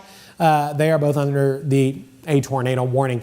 DeKalb County remains under a tornado warning until 2:15 a.m. So we're at about 1:37, 1:38 in the morning. So we still have another several minutes on these yet. But this storm is moving, like Emily was saying, at about 50 to 60 miles per hour. So I would anticipate that it'll probably exit DeKalb County here sooner rather than later. And maybe, just maybe, we'll be able to drop this tornado warning here within the next several minutes. But in the meantime, we're going to continue to watch these. We're going to continue to follow them for the next several minutes and watch how these storms develop. But again, it does appear that We've got photos of downtown Tuscumbia whenever you want to take those. Do we have photos of downtown Tuscumbia, says Emily. And yeah, let's take the photos of downtown Tuscumbia. So this appears to be some very heavy car damage. Is this the only photo we have, or do we have more? If we have more, you can keep showing those. And again, all of these are coming from downtown Tuscumbia. We'll show these a couple of times. Chloe and Shane and Tyler and whoever else is back there. We'll show these a couple of times, and I'm just wanting to confirm that all of these photos are coming from downtown Tuscumbia. A lot of damage there. It looks like something fell on the car. Yes, all of these photos are coming from downtown Tuscumbia. Looks like heavy damage there to that building. So definitely a very serious situation over there in Tuscumbia. We'll figure out probably Sunday morning, Sunday afternoon, probably more Sunday afternoon, whether straight line wind damage caused that. That is the result of straight line wind damage, I should say, or if maybe one of those isolated tornadoes did develop over Tuscumbia. Emily has also circled another area of interest just to the south of Henniger. We're just to the east of Sylvania. Looks like a tightening of the rotation just a little bit back to the west of Valley Head. Here's the interstate here. And so we would be just to the west of the interstate. So that looks like this tornado warning right here for the extreme northeastern portion of Jackson County has been allowed to be expired. So then at that point, that just leaves DeKalb County, correct? Yes, that is correct. So DeKalb County, the only remaining county talking this about... one looks like it's tightening a little bit right here. It does look like it is tightening a little bit right here. So we're going to pay attention to this, partially because we're seeing a tightening of this rotation, but also because this is the only tornado warning that we have left. So tornado warning in effect for DeKalb County. This is going to run until 2:15 at 2 o'clock. This one's for 2. The southernmost one that includes the city of Fort Payne is until 2:15. Okay. Thank you so much. Yes. So tightening of the rotation here. This tornado warning until 2 o'clock in the morning. Tightening of the rotation here. An area of increased wind shear. It almost perfectly correlates with the circle. It's displaced a little bit, but something we're still going to want to pay attention to. So Henniger, you're probably in the clear. Still want you to be in your tornado safe place. If you're in Valley Head, you really need to be getting into your tornado safe place as this area of intensified rotation continues to push its way to the east-northeast. Now, still moving very, very quickly at about 50 or 60 miles per hour. Emily's going to go ahead. I got to go into at least the state line. So we're going New Home in the next 4 minutes, Hammondville within the next 12 minutes, and then Rogers within the next 21 minutes. So it'll be right around 2 o'clock in the morning when this area of increased rotation, the strongest part of this storm, gets up to the state line. So looks like this tornado warning is probably going to continue until its scheduled expiration time. But if you are in New Home, if you're in Hammondville, if you're in Rogers, you really need to be in your tornado safe place because you are going to be impacted by this severe storm, this tornado warned storm. Within the half hour. As a matter of fact, you're all going to be impacted within the next 30 minutes. So something we're going to continue to pay attention to, something we're going to continue to watch. Yes, we're on the fringes of Northeast Alabama, but we still want to give it our full attention. So this is something that we're going to continue to watch here over the next couple of minutes. Tornado warnings running until 2 or 2:15 in the morning. This is a reasonably tightened area of rotation over in Northeast Alabama, sitting back off to the northwest, just barely to the northwest of Valley Head, sitting just to the west, directly to the west of the interstate. So, and then this entire system gradually pulling to the east-northeast. And we're going to continue to watch this. We're going to continue to pay attention to it here over the next couple of minutes as this storm continues to push to the east-northeast at about 50 miles per hour. We'll watch it over the next couple of radar scans and see how this storm acts as these storms continue to push to the east. Again, we've seen a lot of this tonight. Where we'll see this rotation tighten for just a couple of minutes and then it'll kind of go away. And then there's a chance that it'll tighten back up. And that means that there could potentially be an isolated tornado on the ground. As of right now, we have no confirmed reports that a tornado has been on the ground. We, of course, have the significant damage out of Tuscumbia this evening. And so that's something we're going to want to be mindful of, but we're not going to get answers on that Tuscumbia damage until probably Sunday afternoon. It's going to take some time for our friends at the National Weather Service office to evaluate that damage and bring us a result. In the meantime, we continue to watch this area of increased rotation. This rotation looks like it held itself together there as the radar scan kind of updated. Maybe it broadened up just a little bit, but it also looks like it managed to hold itself together. So something we're going to continue to watch, something we're going to want to continue to pay attention to here over the next couple of minutes. So here's where we're at. I want to zoom things out, Emily, actually, and just look at the entire radar as a whole. So here's where we're at. In many cases, we're beginning to dry out across northwest Alabama, Lauderdale, Colbert, Franklin County. At this point, we're even done talking about the rain. Beginning to dry out across the Huntsville metro area. At this point, I would say the rain is relatively light. Still talking about rain. Morgan County down into Coleman County, those folks talking about some moderate to at times heavy rainfall. And then where our main area of interest is still going to be this line of showers and thunderstorms that is beginning to move out of northeast Alabama. At this point, Fort Payne beginning to become on the backside of this line of showers and thunderstorms, slowly beginning to push its way into northwest Georgia. So we're almost done. Showers and thunderstorms moving through DeKalb County specifically. We have a new tornado warning, Emily, for DeKalb County that is apparently going to run until 2 a.m. So only about 15 minutes on that one. But apparently a new tornado warning for DeKalb County until 2 o'clock in the morning. It was located near Fort Payne, so let's just go ahead and go over there right now.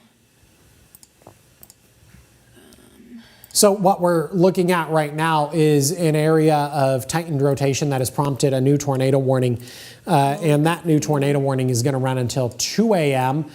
So just to the north of Fort Payne, once again, Emily is doing what we've been doing a lot of tonight, and that is circling a variety of different areas of tightened rotation. And we've talked about this. This is a lot of what we've seen through the course of the night, where we kind of get these areas, several areas at a time of increased rotation. Now, that doesn't necessarily mean we have multiple tornadoes on the ground, but these are worth certainly paying a lot of attention to because you can get small, isolated spin-up tornadoes out of these different areas of rotation. So isolated tornadoes are going to continue to remain possible as these storms push their way through northeast Alabama and then eventually over into northwest Georgia. But we're going to continue to watch this. At this point, it looks like we're on the east side of Fort Payne. If you're in Fort Payne, you're still included in the tornado warning. So I still think you need to be in your tornado safe place. But if you're in Fort Payne, you're slowly beginning to quiet down. Again, though, still in the tornado warning, so you need to be in your tornado safe place. If you're in Rainsville, you're fine at this point. If you're in Fife, at this point, you are going to be fine. Where we're going to be focused on are these two main areas of rotation on the east side of Fort Payne, continuing to push their way into far northeast Alabama, continuing to push through DeKalb County, and then eventually moving into northwest Georgia. Again, these are radar indicated. We have no confirmed reports of a tornado actually on the ground. And again, we haven't had any confirmed reports of any confirmed tornadoes through the course of the evening. These have simply been radar indicated.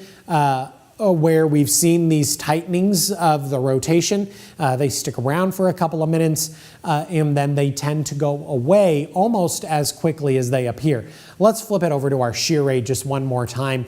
I kind of want to see what the wind shear looks like. So we're still talking about, this one here doesn't necessarily line up, but we are talking about some reasonably significant wind shear where we're getting into some of the brighter greens, talking about that change in wind speed and wind direction as you go up in altitude. At this point in the evening or the morning, we're talking about wind shear that is really to the east of Fort Payne. At this point, a lot of that wind shear is now getting to the east of Valley Head. So we're almost there. Here's the Alabama-Georgia state line. You can kind of see it there. It's the thick, bold line. So we're continuing to push our way through northeast Alabama. And it won't be very long now before the threat officially exits northeast Alabama. But it's something we're going to continue to pay attention to. It's obviously something we're going to continue to watch here over the next several minutes. I want to say this real quick from our producer. She's saying this is directly from Tuscumbia Utilities. About an hour ago, they're saying that they have significant damage in Tuscumbia. Multiple trees and poles are down. They also have a significant natural gas leak in the 1000 block of East 6th Street. Crews are working to isolate the leak. They don't have a specific time for restoration at the moment. And of course, they're going to work to restore service as quickly and as safely as they can do so. And then I also, I want to kind of continue off that message. There is a phone number provided, if it's possible, if we could get that phone number. Well, not that phone number. Come back to me. There's a phone number provided to call if you smell natural gas. If you are in Tuscumbia, Emily was talking about that natural gas leak. There is a phone number to call, 256-383-0321. And again, this is coming out of Tuscumbia, where Tuscumbia Utilities is reporting a natural gas leak. So if you smell natural gas, they are urging you to call 256-383-0321. And again, this is coming out of Tuscumbia, where it appears there has been significant damage, significant power outages, and it would appear Tuscumbia Utilities, thank you so much, is reporting a natural gas leak. And again, the number's right there on your screen. If you are in the Tuscumbia area, or within the area of the 1000 block of East 6th Street, where that natural gas leak has been recorded, you can call the number on your screen if you happen to smell natural gas. The number 256-383-0321. Again, if you smell natural gas in the area of that gas leak, you can call the number on your screen.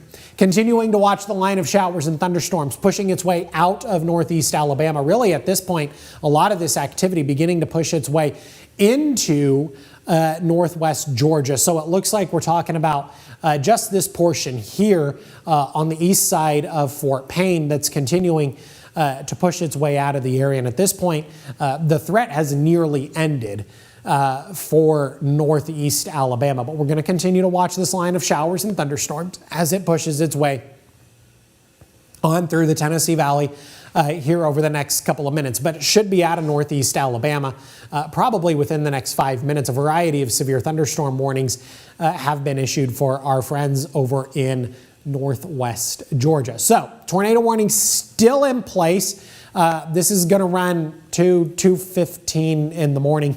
But at this point, I don't really foresee this sticking around all that long. So I have maybe a level of confidence that they might expire this a little bit early, and then maybe we could consider the threat over for the evening. Let's zoom back out, Emily, one more time and look at the entire Tennessee Valley, please, and thank you. So beginning to dry out across northwest Alabama, really drying out across northwest Alabama. Lauderdale, Colbert, Franklin counties even beginning to dry out across the Huntsville metro area. I do want to show the phone number to text us your damage reports again, and while we talk about this, I'll have Emily pull up the power outage map. Again, if you have any damage, whether it's wind damage or even power outages, we would love to get your reports. If you have the ability to send us a photo or a video, please do that. But if you can't, that's totally okay.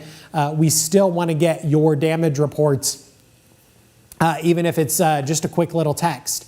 Just let us know where that damage was reported. Location is, of course, key. And that number right there, 256-382-2692. You can send us your text directly. We will read it quickly, and then we will be able to communicate that message around, because those damage reports are actually really vital pieces of information and something that we want to be able to share. Do we have the power outage map, Emily? Mm-hmm. Let's go ahead and show that. Power outages across the Tennessee Valley. Not a lot of change in these here over the last couple of minutes. Still 100 folks reported without power in Lincoln County up in southern Middle Tennessee, but I would anticipate that number is probably much higher. Still 3,500 or 3,600 folks reported without power in Madison County. 6,000 reported without power in both Lauderdale and Coleman County. 1,000 folks reported without power in Marshall County. No power outages reported yet in Jackson and DeKalb County. Does that necessarily mean everybody has power? No, we just may not have those reports just yet. Let's head it back over to the radar. We still got about another 5 minutes on a couple of the tornado warnings, and then maybe a few minutes more. I think one of them expires at 2:15. But at this point, it looks like this activity has really moved out of Fort Payne, really beginning to move out of DeKalb County. Emily, do you have any other damage reports? It looks like the National Weather Service has gone ahead and expired both of these tornado warnings. So then we currently have no tornado warnings in effect. Yes, it says that they have expired, the one in northeastern DeKalb County, and then on the southeastern side, the one that includes Fort Payne. It looks like those have been allowed to expire. So definitely a little bit of good news there, where the tornado warnings have been allowed to expire across the Tennessee Valley. So at that point, we have no tornado warnings currently in effect across the Tennessee Valley. Now, what I want to do again is, do we have the ability, and it's okay if we don't, you all can tell me no, do we have the ability to show the pictures out of Tuscumbia one more time? If we don't have that ability, that's totally fine.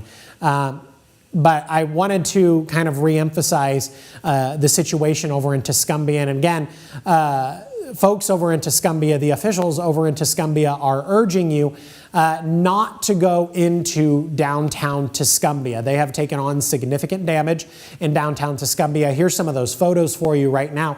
A lot of damage reported tonight in downtown Tuscumbia. So again, officials over there in Tuscumbia are urging you to stay away from downtown Tuscumbia so that they can begin to assess and clean up and move about the situation without being distracted, and the first responders can get out there and do their jobs.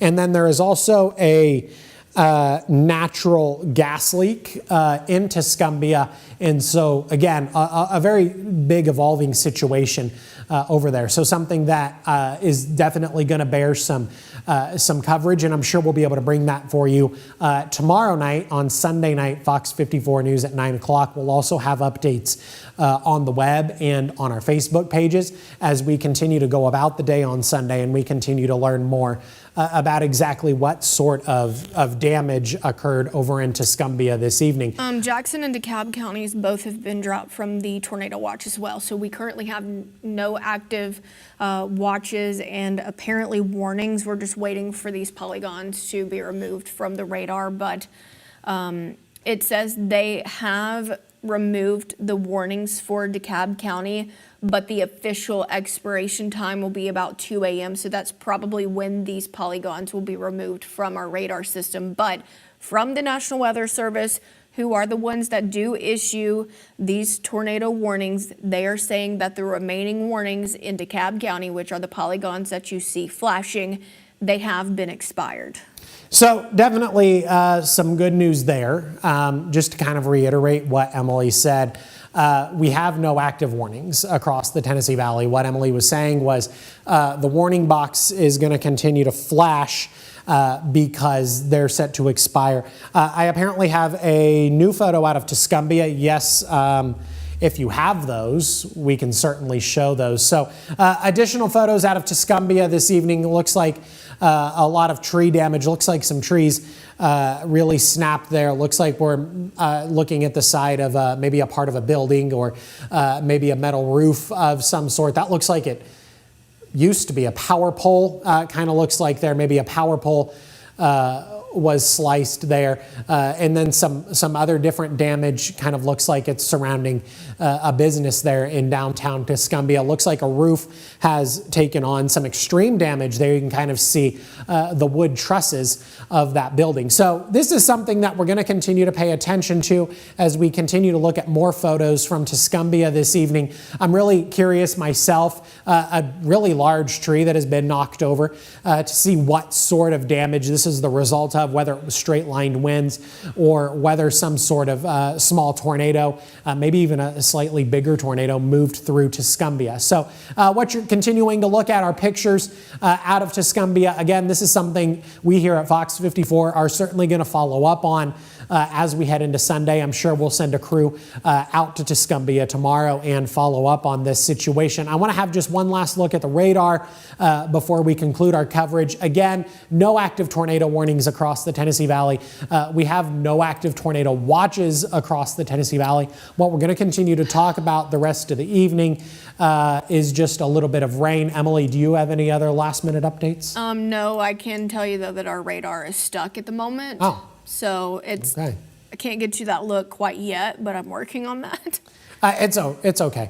Any other further updates from my producer? No, I don't see them.